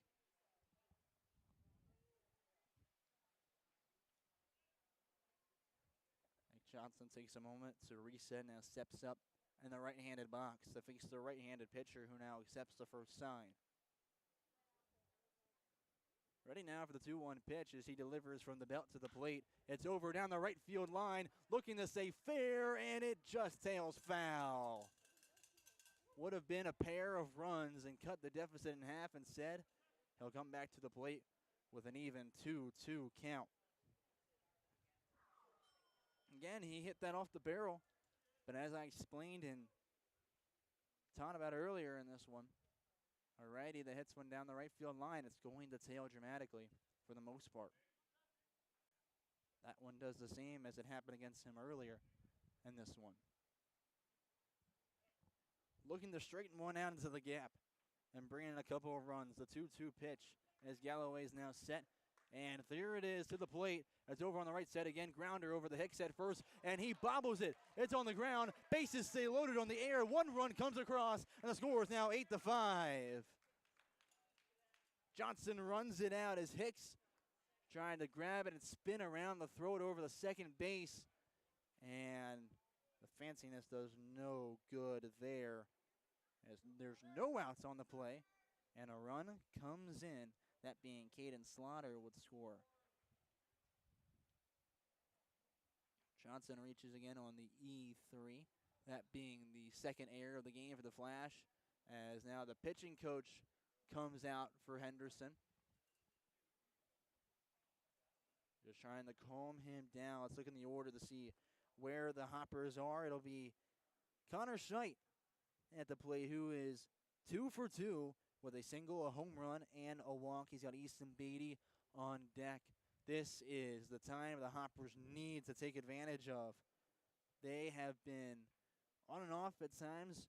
They struggled in the beginning of yesterday's game, and once they clicked once, there was no stopping the Hoppers train. Well, it took a while, but finally they are making a pitching change. Galloway comes out, and they'll bring in one of the outfielders. We'll tell you who it is in just a moment. When we return, Hoppers trail 8-5. They've got the bases loaded here in the 7th.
Back now on the top of the 7th, a new pitcher in for the Flash as the Hoppers have bases loaded, the tying run on first, and the go-ahead coming up to the plate in form of Connor Scheidt.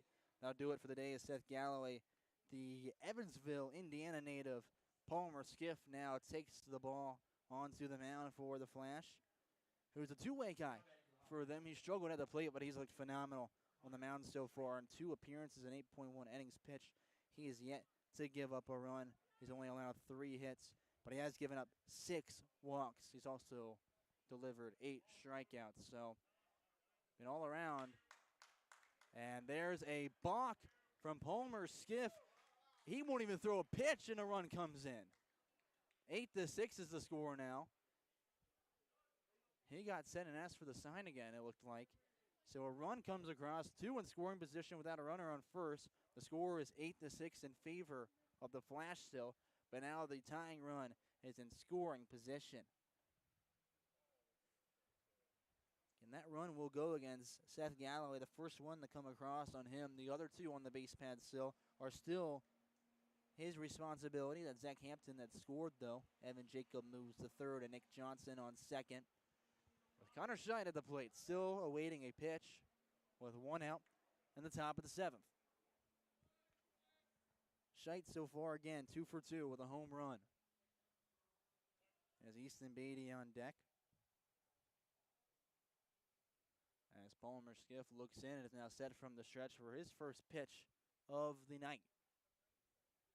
Connor Scheid unloads and cannot connect on the swing. It's an 0-1 count. Palmer Skiff, a freshman from Vincennes University, who is also a two-way guide for them. He stands 6'1", 185 as a right-handed pitcher. Facing the lefty, Connor Scheid. The 0-1 pitch to Scheit misses high and away. Count even. 1 ball and 1 strike.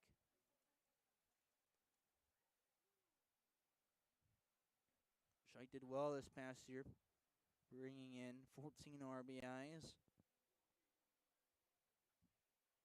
for Indiana Southeast. That one misses low near the knees. 2 balls, 1 strike.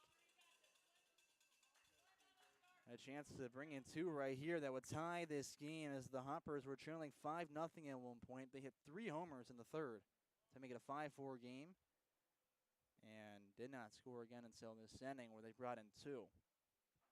Connor Scheit to deep right field into the night sky to take the Hoppers lead by himself. Scheit, his second home run of the day, a 3-run knock. Come on.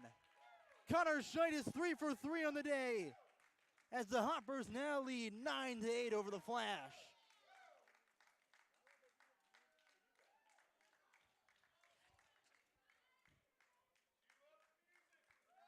An ecstatic home run as Scheit now joins his teammates in exhilaration. Come on. With still 1 out in the 7th inning. Chris Benny now meets with the home plate umpire as Brennan Mueller will pitch hit for Easton Beatty. His day is done after going 0 for 3. And now Brennan Mueller, who is possibly by far the most on-fire bat outside of, I guess, Brennan Scheit now for the Hoppers. No one on and 1 out. Mueller leads the team in batting average, on-base percentage, and hits headed into this one. The only guy with double-digit hits. He's at 10 so far. His first pitch he sees misses upstairs for ball 1. Brennan Mueller, a redshirt freshman from Ball State Community College. He transferred there after beginning his career at Middle Tennessee State. That's where he redshirted. As the pitch is outside, 2 balls and no strikes.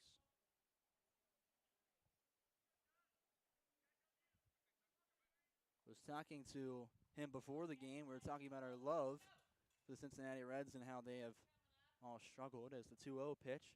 Brennan Mueller leaves outside, 3-0 count. Thanks, Dad, for the input. I got to give him a shout-out. He just texted me saying that was a bomb from Connor Scheit. It absolutely was.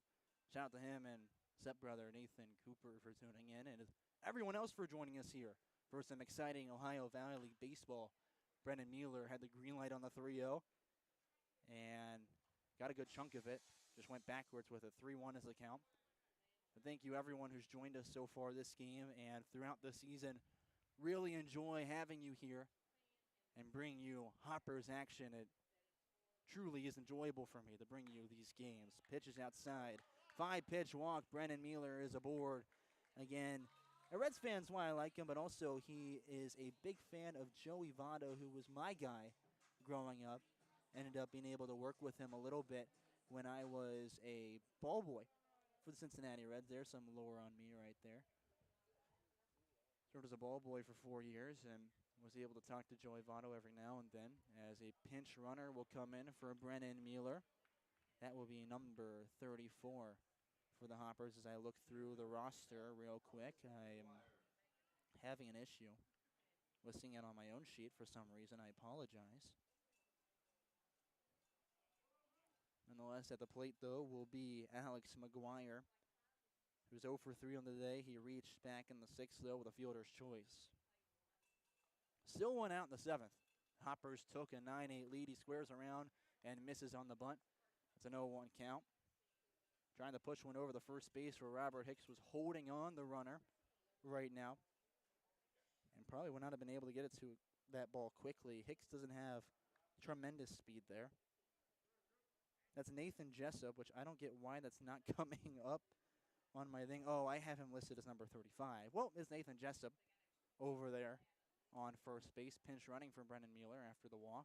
Pitch in the dirt. Evens the count 1-1. Good block again from Dom Davis. He has made a lot of good work back there, and he has been an unsung hero. Sure, it hasn't been too much that would have came across or moved over with some stuff, but he has looked really good behind the plate with some phenomenal blocks. He is all over the place back there. Now count still 1-1 as Alex McGuire squares around on the pitch, and it goes backwards to the netting off his bat. Count 1 ball and 2 strikes.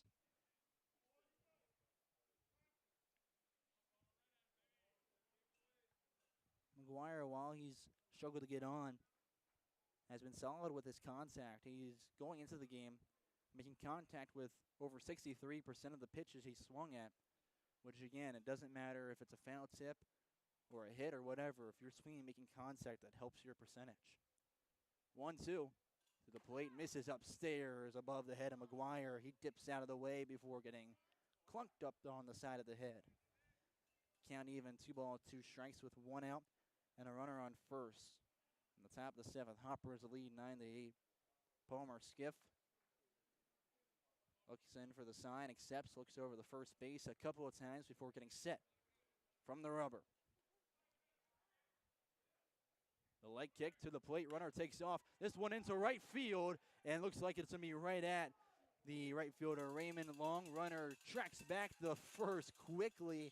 Again, that was Nathan Jessup, who was all the way to second as that ball was hit into right field and charged back and got back to first base in time instead of being doubled up.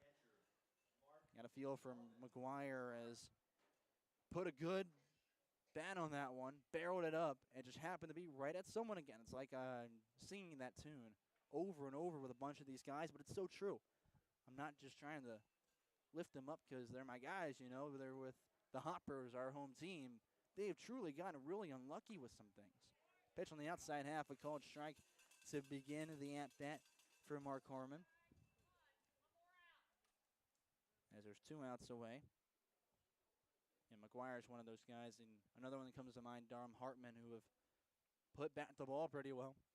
Just been unlucky. Nathan Jessup tagging up from first to second, gets the seal as the ball goes into the outfield. He's going to start going for third. The throw from the center fielder, Reinhardt. He slides to the third safely as it's blocked by the third baseman, Cooper Vows. Jessup goes from first to third on 1 pitch. That pitch also missed the zone for a ball, so the count is even 1-1 as Jessup goes around with a stolen base, as well as advancing on an errant throw. Flash, 8 runs on only 3 hits and 3 errors, while the Hoppers have 9 runs on 8 hits and 3 errors. It's been a struggle in the field for both teams. Goes to the slider, misses outside. 2 balls, no strikes to Mark Harmon. On the day for Harmon so far, he's 1 for 3 with a single back in the 4th. He also grounded out in the 2nd, struck out swinging to end the 6th. He's the 9th batter to come up to the plate this inning, as the Hoppers bat around the order. He launches one into left center field. This one going back and is caught by Tyler Reinhardt at the bottom of the warning track for out number 3. But the Hoppers tack on 5, including a 3-run monster bomb home run from Connor Scheidt to give the Hoppers the lead. They head to the bottom of the 7th, and we'll be right back after stretch time here at Bill Heath Field.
Bottom of the 7th here on the Hoptown Hoppers TV Network. I'm Colin Crothers bringing you today's action here from Henderson, Kentucky.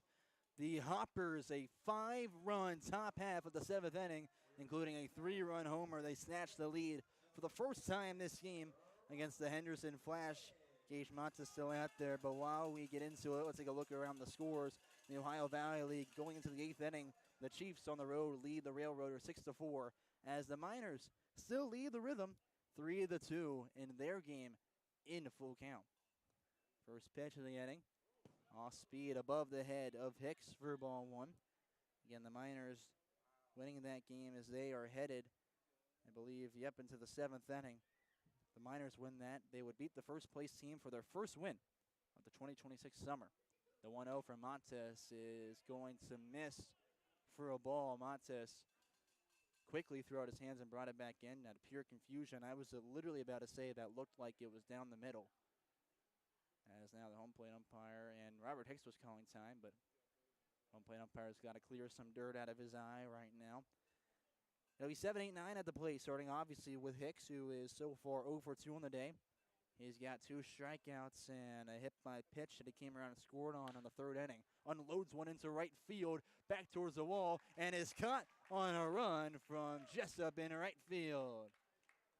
Speaking of defensive alignments out there, Jessup comes in as Easton Beatty was pinch hit for by Brennan Mueller, and then Jessup came in to run for him.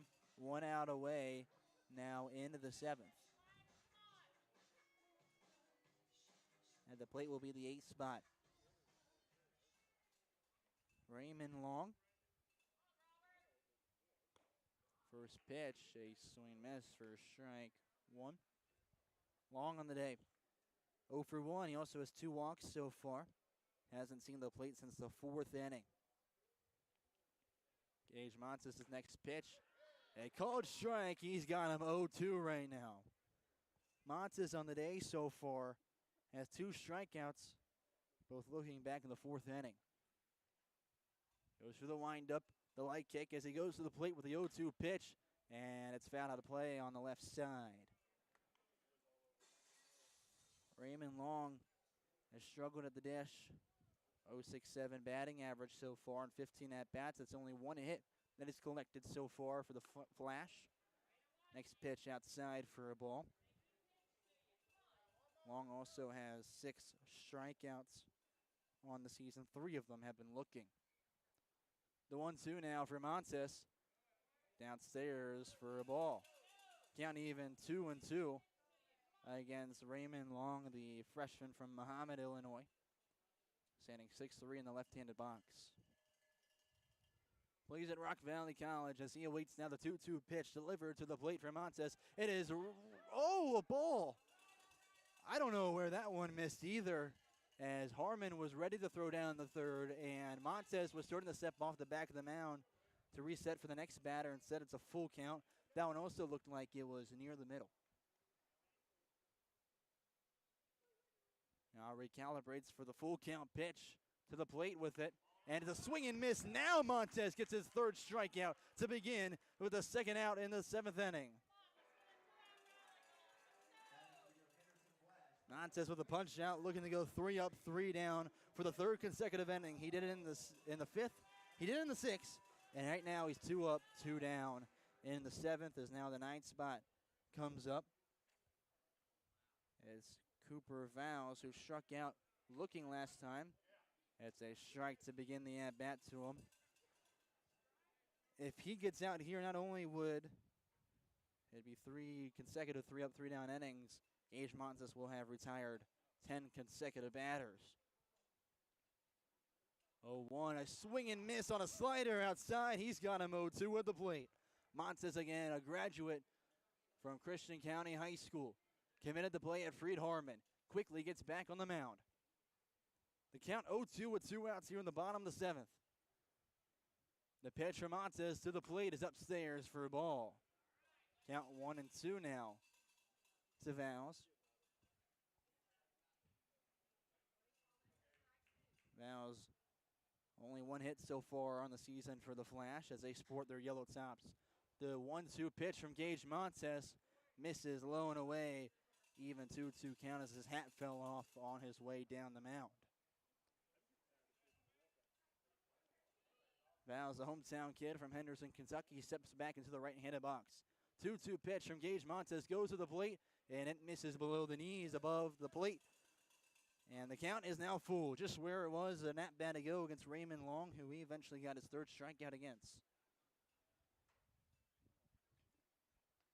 Long pause as he's now set. The full count delivery with a leg kick now to the plate and gets one out towards center field. McGuire coming in, dives head first, and he's got it. 10 straight have been retired by Gage Montes as he sends his team back into the dugout with a 1-run lead into the 8th inning. Hoppers lead 9-8 over the Flash here on the road, looking to extend their 6-1 record. We'll be right back with more Hoppers baseball in a moment.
So Metallica was just ripping through the stadium here as it infiltrates here with some energy. But right now, all that energy is over in the Hoppers dugout. They had a 5-run inning in the 7th and are now back to add some more damage at the plate. It'll be 9 in the top of the order to begin things against Palmer Skiff on the mound. Caden Slaughter at the plate to begin the 8th, misses with a pitch upstairs for ball 1. Slaughter is up for the 4th time. He's started off the last inning as well as all 9 came to the plate in the 7th. Pitch now is in and fouled off backwards, even 1-1 count. Slaughter began that inning with a single and came around and scored on it.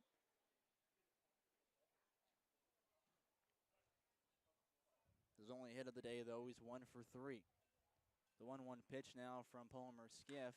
Down on the right side, Robert Hicks will field it, flips over the Palmer Skiff, who's racing Slaughter to first base, and will beat him by a step. The winning racer awarded the Skiff, and he wins an out. 1 away. And Slaughter will probably end his day 1 for 4. His parents, again, in attendance. He's from Clarksville, Tennessee, where his parents still reside, and made the drive up here from today. Dedication right there. There's now Chance Sweeney at the plate. Rips one down the right field line. That one is fair. Sweeney rounding first and digging for 2. He is headed quickly. He's looking to go for 3rd. He's got the wave sign. He's going in for a triple. He'll slide in. Throw is over the top. He's going home and will hold up with the 2nd triple of the game. And back-to-back nights. It was Hartman last night, and Sweeney tonight puts himself 90 feet away from scoring. A clean triple there from Sweeney. And he looks to add some insurance in this one as Zach Hampton comes up to the plate, the second baseman. It'll now be a 2 for 3 day, though, for Chance Sweeney as he goes almost all the way around and thought about an inside the park home run. Obviously, it would have been ruled a triple with coming home on an errant throw. Said the error won't matter as he did not advance. One out with a runner on third. Zach Hampton at the plate. He reached with a walk last time and came around and scored after a 3-run homer. Pitch, a strike.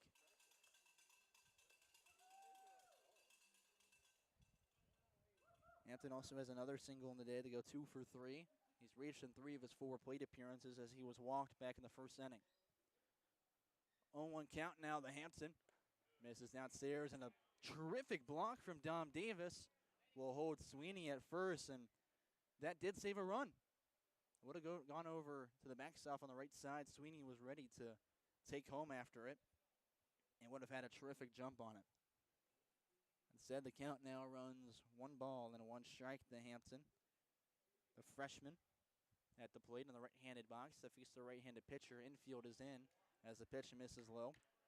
2 balls, 1 strike. Every infielder playing on the edge of the grass right now, looking to go home with the ball put in play.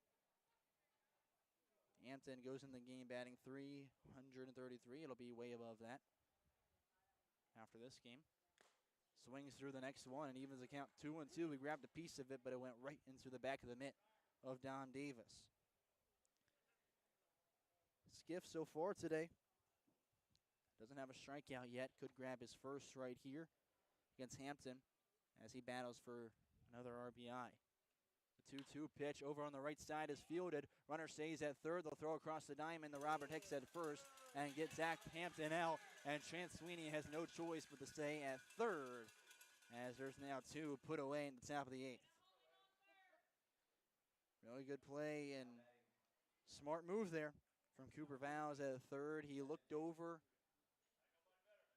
to Chance Sweeney before throwing over the first base, making sure he would stay and forcing him. Because if he took off, you could throw it home and get him in the pickle.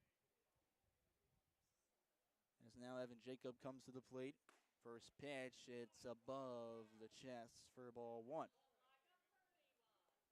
Yeah, he looked over the third and took his time to collect as that ball got on him quickly at third base. So he had plenty of time to look and then throw across all the way to first base. The 1-0, Jacob explodes on and misses. He thought about parking that, stayed over, and the Indianas were on the border of it. Pretty much, I should say. Count now 1-1.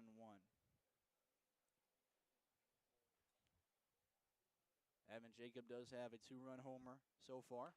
As that one, an off speed, misses inside. Jacob backed off the plate before he let it hit him. So it missed, and now the count is 2 balls and 1 strike with 2 outs here in the top of the 8th inning. Runner on third is Chance Sweeney as the Hoppers have a 9-8 lead on the road. They're battling the Flash with a 4-3 record. Next pitch misses low. Count is 3 balls and 1 strike to Evan Jacob.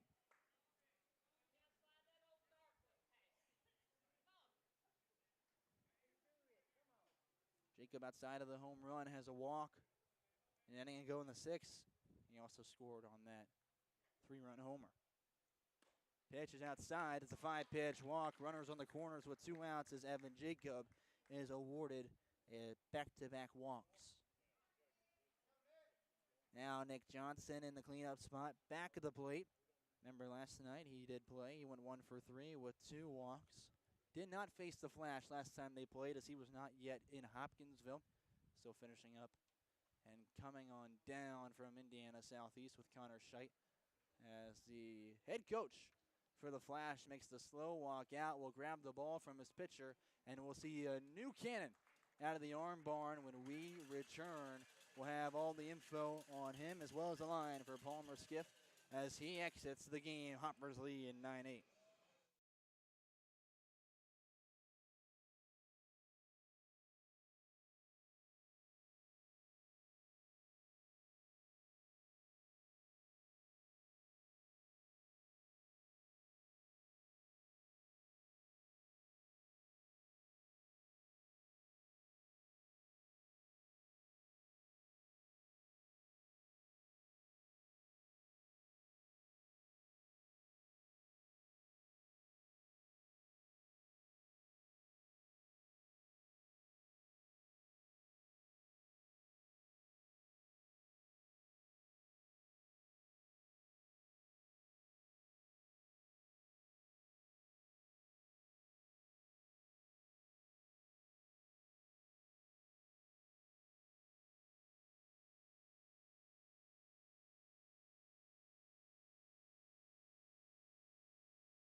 Flash will see their fourth pitcher of the day on the mound.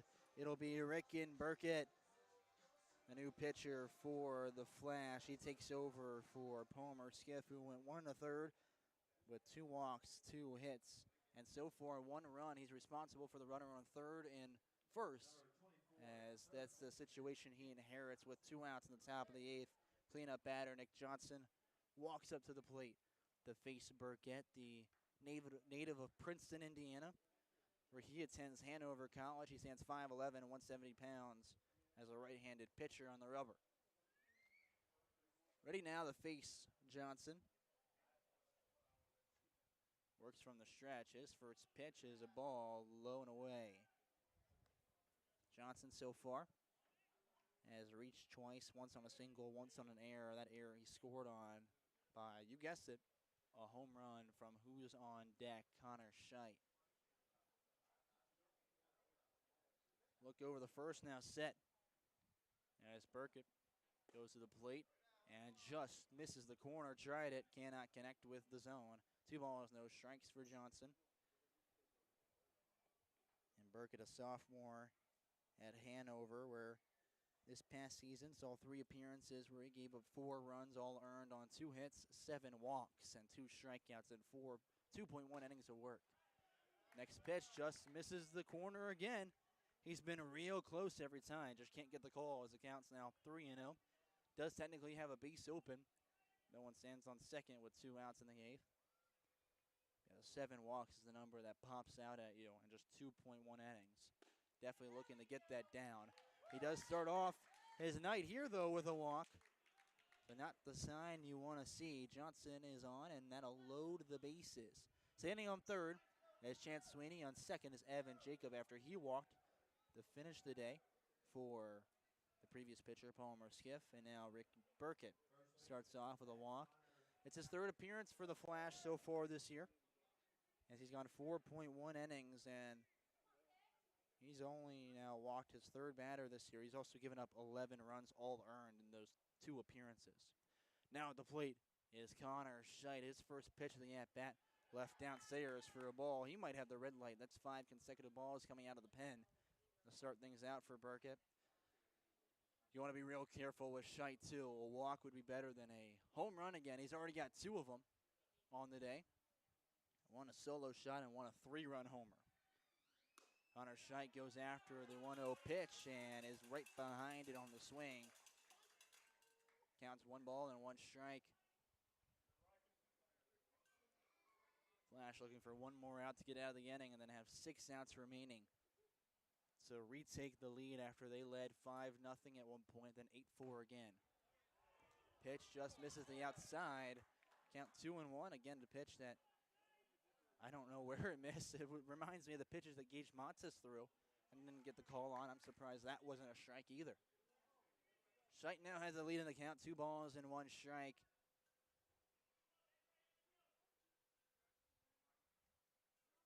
Pause.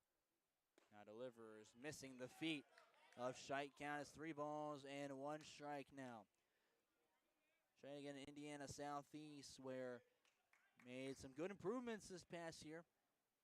Had a 125 batting average as a redshirt freshman year. Then after that, a 333 batting average, but in way less at-bats. He got over 80 this year, where he batted around 250. Had a good season as his team went to the NAIA World Series. That one paints the corner for a called strike, and the count is now full against Scheidt. He thought it was ball 4, sort of headed down the first, but returns back to the left-handed box, and that one looked a little bit further out than the one that was called a ball. They both should have been called strikes, but a little bit of an interesting choice here from our umpire. Nonetheless, 3 balls, 2 strikes. The pitch comes in with bases loaded. Connor Scheidt out towards left center field. This one will not clear the wall as the center fielder calls off the left fielder. Tyler Reinhardt is there for the grab, and that'll do it. Hoppers stram the bases loaded. No runs scored. They lead at 9-8 as we head to the bottom half of the 8th here on the Hoptown Hoppers radio network. Gage Montes will still be the pitcher when we return.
Well, coming into the game, Gage Montes had thrown 4 total innings and 2 appearances. Here in the third, he's gone 4 2/3 more than he has combined throughout the rest of the summer season, and he is still out there for the 8th inning of work, trying to stretch out one more inning and get to the 9th, where I'd expect to see Evan Woodward in back-to-back games. He will see 1, 2, 3 in the order after he's retired now 10 consecutive flash hitters. It'll be Gunnar Waldrop at the plate. He so far is 1 for 2 with a double as his first pitch misses for a ball. And Montes is a graduate. We're at Christian County. Didn't have the majority of the innings. Next pitch misses 2-0. So yeah, I've been told, and obviously could be a little wrong, as I've recorded him over 19 innings pitched this past spring season in high school. But for the Colonels, he did pitch a decent amount, but did not have the majority of innings, as he gets one tried on the inside corner and called it for a strike against Waldrop. But he's getting plenty right now to help out this Hoppers staff without much pitching.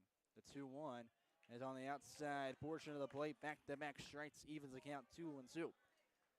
Again, behind Waldrop will be Peyton Tatum on deck with Braden Minio in the hole. Waldrop flew out to left field last time. The 2-2 pitch is fouled off the back foot for Waldrop. Ooh, that never feels good. He's going to take a moment to walk it off. Seems like he's going to be okay. As Waldrop walks back into the right-handed box quickly. Plays at University of Alabama, Huntsville. Or his freshman year. Played the outfield as well as caught a little bit. From Murfreesboro, Tennessee, stands 5'10" in the box as he awaits the next pitch. Down the middle, he gets him looking to begin the 8th. Another strikeout for Montes. That's 11 straight retired on the mound for Gage as he now faces Peyton Tatum. And to go through this order the way he has is ridiculous. This is a very strong and talented lineup, and he has been all over them. Ground ball on the right side is fielded by Connor Scheit, the first baseman. Throw over the Montes, covering the first. He's on the bag. They got him! Montes falling, still picks up the ball, and there's 2 away. I don't know how Montes got to that one, but again, he makes a fantastic play while pitching. He's done so every time he's on the mound and finds a way there. Scheit was diving to his right side from first base. They grabbed that ball in the gap, flipped it from the ground over the first base where Montes was barely getting over there, fell down and grabbed the ball and just barely beat Peyton Tatum as 12 straight are put away back to the dugout for Gage Montes. At the plate now, as the coaches will have a conversation now with the umpires. Gage Montes, I cannot believe you right now, sir. I mean, this is ridiculous. You'll have maybe the Gold Glove winner as a pitcher for Freed Harmon coming your way. And right now for the Hoppers, he's been the most impressive fielder on the mound. I cannot get over that play whatsoever. They're still conversating. Braden Minio will come up to the plate. And yeah, they're going to keep that in out. I held for a second in case something wild happened. He held on to the ball. I think they were asking if he dropped it. He sure did not. 2 outs in the bottom of the 8th. Braden Minio, the freshman from Harding University, in the DH tonight. He's so far 0 for 4. He did reach on an error that he eventually scored on. We're still waiting as the home plate umpire is talking to Minio. And the right-handed Gage Montes is on the backside of the rubber just barely, saying, hey, let's go, I'm ready. I'm ready to put another back into the flash dugout. His first pitch of the at-bat is a swing and miss big time. He was way ahead of that pitch, and now it's an 0-1 count.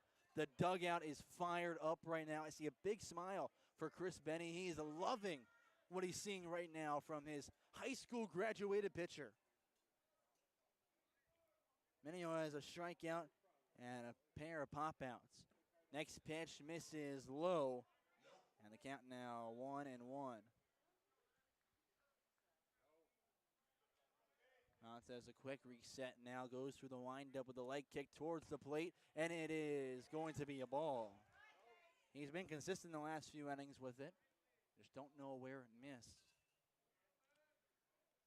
Again through the windup. Big leg kick now to the plate.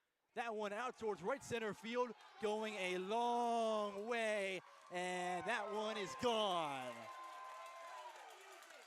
To tie it up 9 apiece, the Flash are out of the dugout, and that'll break up 12 consecutive retired by Montez. It's a solo home run, and we are tied 9-9, and we've got ourselves a fantastic game headed into the 9th inning, no matter what.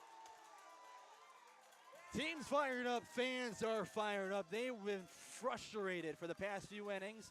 They scored 3 in the first, 2 in the second, 3 again in the third inning, and have been shut out since by Gage Montez. They're finally back on the board after that one from their third batter, Braden Minio. That'll bring up Dom Davis, the catcher, in the right-handed box. Montez right back to work. His first pitch is a slider outside for ball 1. For Minio, that's his 3rd home run of the year and his 10th RBI.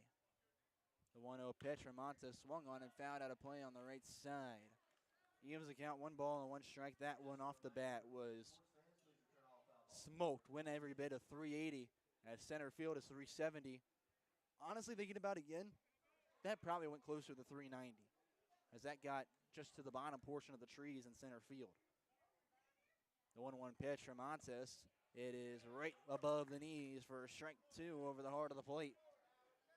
Counts 1-2. 1 strike away from getting out of the 8th with a tied game. Montez works through the windup, the 1-2, and it's hit and fouled off the back leg of Dom Davis. We'll do the 1-2 again. Montez with 4 strikeouts on the day. Hoppers have struck out 6 flash hitters in total between Brady Leonard, the starter, who went 2 1/3, and Gage Montez, who's carried us all the way to the 8th inning.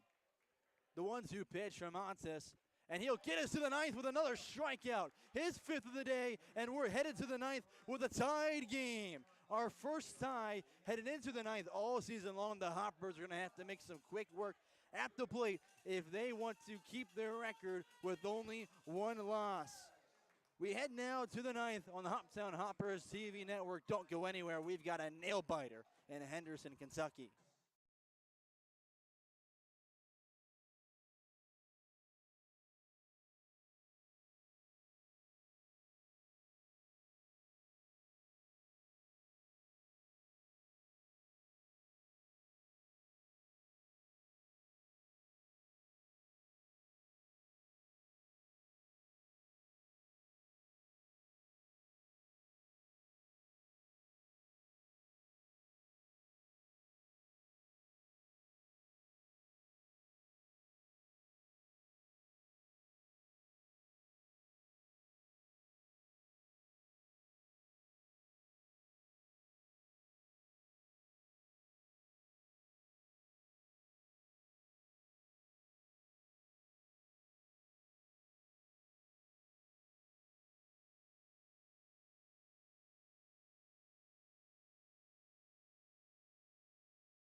We're all tied at 9 as we head to the 9th inning here in Henderson, Kentucky. A road game for your Hoptown Hoppers. They trailed 5-0 at one point, and it's been the long ball that's helped them out. A few home runs and then another one to take the lead. A 3-run shot from Connor Scheidt being a 2nd home run of the day, making it 9-8. The Flash responded with a Braden Minio dead center home run. A solo shot to make it 9-9. And out on the mound still is Burkett. He'll face 6, 7, and 8 in the order. Nathan Jessup is up at the plate. It'll be his first at-bat of the day. Brennan Mueller pinch hit for Easton Beatty. Then Jessup came in as a pinch runner. His first pitch catches the inside corner. First strike one. Jessup coming down from UIndy as well, where he spent the season with the Greyhounds. He's from Fort Wayne, Indiana. Steps into the right-handed box, standing 6'2" and 195. The 0-1 pitch swung on and missed. It's 0-2. Jessup attended Northrop High School, where he had 4 varsity letters in baseball. He's also the Summit Athletic Conference second team member his senior season, where he batted .355. The 0-2 found out of play. On top of that, he also had a .461 batting average his senior year of high school, with 24 RBIs, 33 hits, and 24 stolen bases. Still looking for his first hit with the Hoppers as he played last night. Had 4 at-bats, couldn't get on, struck out twice. The 0-2 is right down the middle for a strikeout looking. That begins the day for Nathan Jessup. As now we'll see Alex McGuire. Nope, Dom Hartman coming up to the plate after McGuire has gone 0 for 4 of the day, reaching on a fielder's choice. Hartman at the plate now after he did play in yesterday's game. He went 2 for 5 with a single and a triple, the first of the season. Obviously the second game tonight from Chance Sweeney. Faces Burkett after he got his first strikeout. Unloads on the first one on the left side, lands in front of the shortstop Briggs. Throw over the first, brings Hicks off the bag, and Hartman is on safely.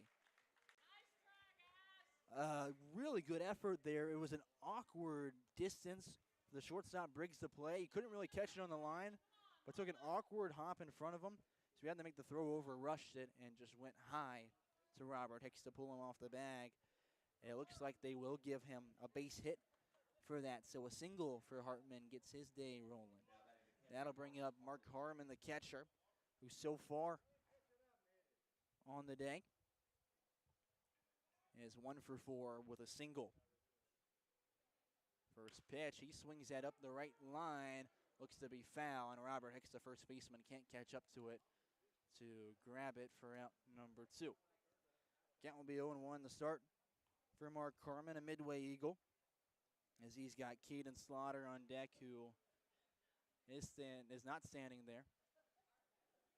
He looks like he'll be pinch hit for. Instead, coming in for him will be Declan Riggs, number 20. That's if we get to that point. Now the pitch comes to the plate. Runner takes off. That's down the middle for a strike. It is way in front of the runner. It is into the outfield, though. Throw gets off. Hartman goes from second to third, slides in safely with time to spare. Goes from the first to third on one pitch. He gets a stolen bag and then takes off an errant throw from the catcher, Dom Davis. Dom Hartman has been a steal machine so far, as that will be steal number 5. He leads the team in stolen bases. He was tied with Cole Reynolds with 4 stolen bases to lead this team. He now overtakes him with his 5th right there. Hartman still at the plate to face Burkett. He's got an 0-2 count after that pitch was called a strike. Infielder is playing in on the edge of the grass. Leg kick and delivers. The pitch is upstairs for a ball. Count 1-2. The Hanover College Panther on the mound, looking to settle back into the zone, something that he's definitely working on from his college coaches this summer. The 1-2 upstairs, started to go around, will hold up in time, and the count evens 2-2. Started to think about it, but a good strong hold from Mark Harmon. Now set back in the box on the right side. On the right end of the rubber, the pitch is out towards center field. That one finds a gap. 1 run will score. Harmon rounds first, has the go-ahead RBI single for the Hoppers. Harmon, his second single of the day, scores Dom Hartman, and that will be RBI number 1 of the season. in 2026 for Mark Harmon. It comes in a big way as the Hoppers score double digits. They're at 10 runs, and a pinch runner comes in for Harmon. Declan Riggs comes up to the plate to follow it up. Still one out and a runner on first. Trying now to add some insurance. No lead is safe. We've seen that multiple times. A 5-run and a 4-run deficit. A race for the Flash. A 1-run lead completely vanquished for the Hoppers a half inning ago. And they've taken it right back here in the ninth.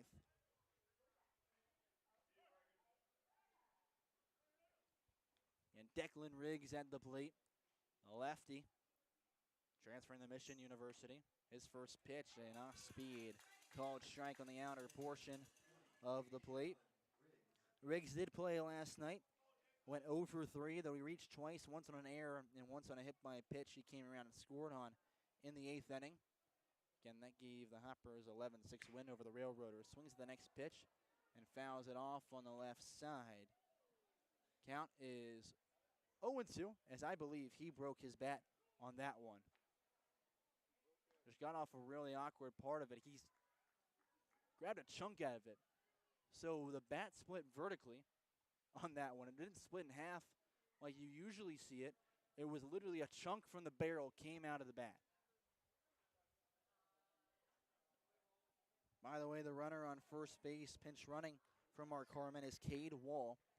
I believe what they'll do is activate Evan Jacob, who's a DH today, and he'll come in to catch the final inning. I'd assume Evan Woodward would come in to relieve Gage Montes, who's gone 5 2/3 with 5 strikeouts, a walk, 2 hits, and only 1 run against him in this game. A phenomenal outing from the young man. Count 0-2. The Riggs, he steps up with a new bat, swings at it, and it's out of play on the left side. Runner did take off from first to second, but Cade Wall will return.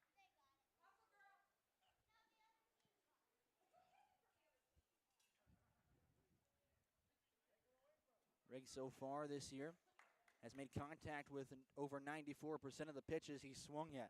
He swings, he's going to put it in play. The 0-2, he leaves low for a ball. Dom Davis saves it from going to the backstop and will hold Cade Wall at first base. A fantastic hold there.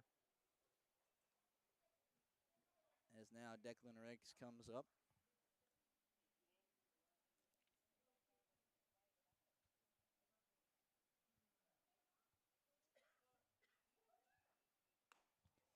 Pitch misses the zone, and now the count's even. 2 balls and 2 strikes.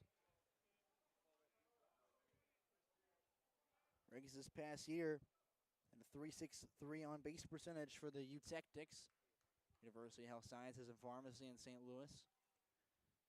On base percentage of .316 right now for the Hoppers. Pickoff move over the first. Would have beat Cade Wall, but Robert Hicks dropped it.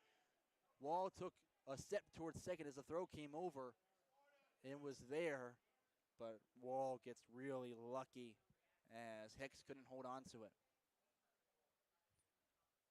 Count still even 2-2 with 1 out, a runner on first. The Hoppers have a 10-9 lead on the road. Pitch now from Burkett. It just misses, runs inside, and the count is now full against Riggs. On deck will be the top of the order. We'll see Chance Sweeney come up. That'll be his 6th appearance of the day if that happens. 3-2 now. Declan Riggs over on the left side, backhanded by Noah Briggs at short. Throw the second, they get the out. Over the first, and they'll twist the double play. Hoppers rally ends there. They do get a run, though. Dom Hartman scores off an RBI single from Mark Harmon. They look to hold on to their 1-run lead and escape Henderson, Kentucky with their 7th win of the year. We'll see how they close things out when we return here on the Hoptown Hoppers TV network.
Hoppers head to the bottom of the ninth on the road with a 1-run lead. Plenty of defensive changes, including Ryan McCartan will be the catcher. And the battery with his Saginaw Valley State Cardinal teammate. The closer comes in, Evan Woodward. Now takes the mound to relieve Gage Montez, who went 5 2/3. It'll be 5, 6, and 7 at the plate, beginning with a shortstop, Noah Briggs, who just helped churn that double play to end the top half of the inning. Woodward now set on the mound, delivers his first pitch. It is right down Broadway for strike one. Woodward made an appearance last night where he saw the minimum, just 3 batters in the ninth inning, and he had a strikeout in that one as well. Next pitch fouled off on the right side, and foul, 0-2 count. Woodward also ended that game with a ground ball that went right back to him, and he ran over the first base himself for the final out. In the 3 appearances he made, though, 3 total innings pitched, all in the ninth. He's got 4 walks, 3 strikeouts, so no runs given up on 53 pitches thrown. The 0-2, and that plunks the back of Noah Briggs, a hit by pitch. The tying run on the bases, and the winning run at the plate. The Flash looking for a walk-off in front of their home fans after they lost 16-3 last night to the Full Count Rhythm, who are in first place as things stand right now. Tyler Reinhardt walks up to the plate.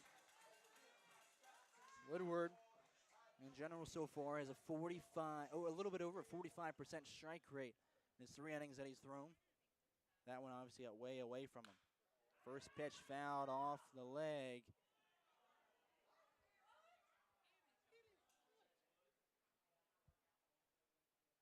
Count now 0-1 to Tyler Reinhardt at the plate, who so far on the days 0 for 3. He reached on a hit by pitch back in the first inning when Brady Leonard was still out there dealing for the Hoppers. As Evan Woodward works in for the sign to Ryan McCartan, accepts and now delivers to the plate. Winds back and fires in a strike as the count now 0-2. This is where he had Briggs before the hit by pitch on the off speed. We'll see if he goes back to that right here. The 0-2 pitch to the plate is down low. Doesn't get him the fish. It's a ball. 1-2 is the count to Reinhardt, who stands in the right-handed box at 6'3" from Boonville, Indiana, a freshman who plays at Ohio Northern. The 1-2 pitch misses eye high, and the count is even 2-2.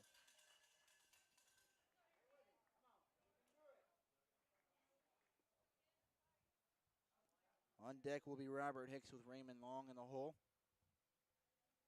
As Woodward now delivers the even 2-2 pitch, swinging in, missing. The Saginaw Valley State battery gets the out, number 1. One away with a runner still on first. That one a strikeout swinging. And for Woodward, that's his 4th strikeout in a Hoppers uniform this summer. Robert Hicks comes up to the plate.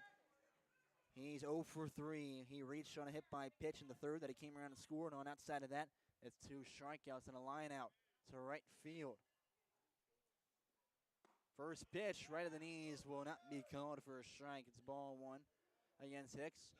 Again, mentioned there's plenty of defensive changes. Cole Reynolds goes over the short. Dom Hartman on 3rd base.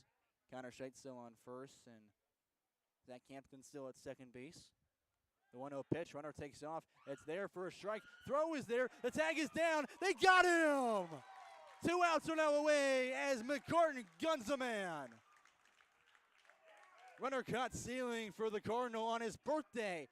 Speaking of, happy birthday to Ryan McCartan. He gets a runner caught ceiling, and now a 1-1 count. Was hoping he would get in today, so we give him the happy birthday shout out. He does so in emphatic fashion. Nope, no one on the base pads as that one's fouled out of play backwards. Woodward has him at a 1-2 count. He's 1 for 1 in save opportunities so far. Here's a second one for him.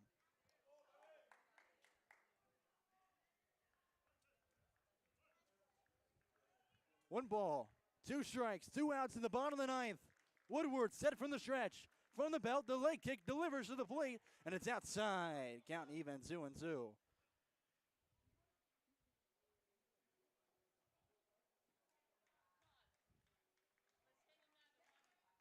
Hopper fans here in attendance staring intensely as Woodward goes back to the plate. And it's a punch out to end it. Woodward fired up as the Hoppers get back-to-back comeback wins.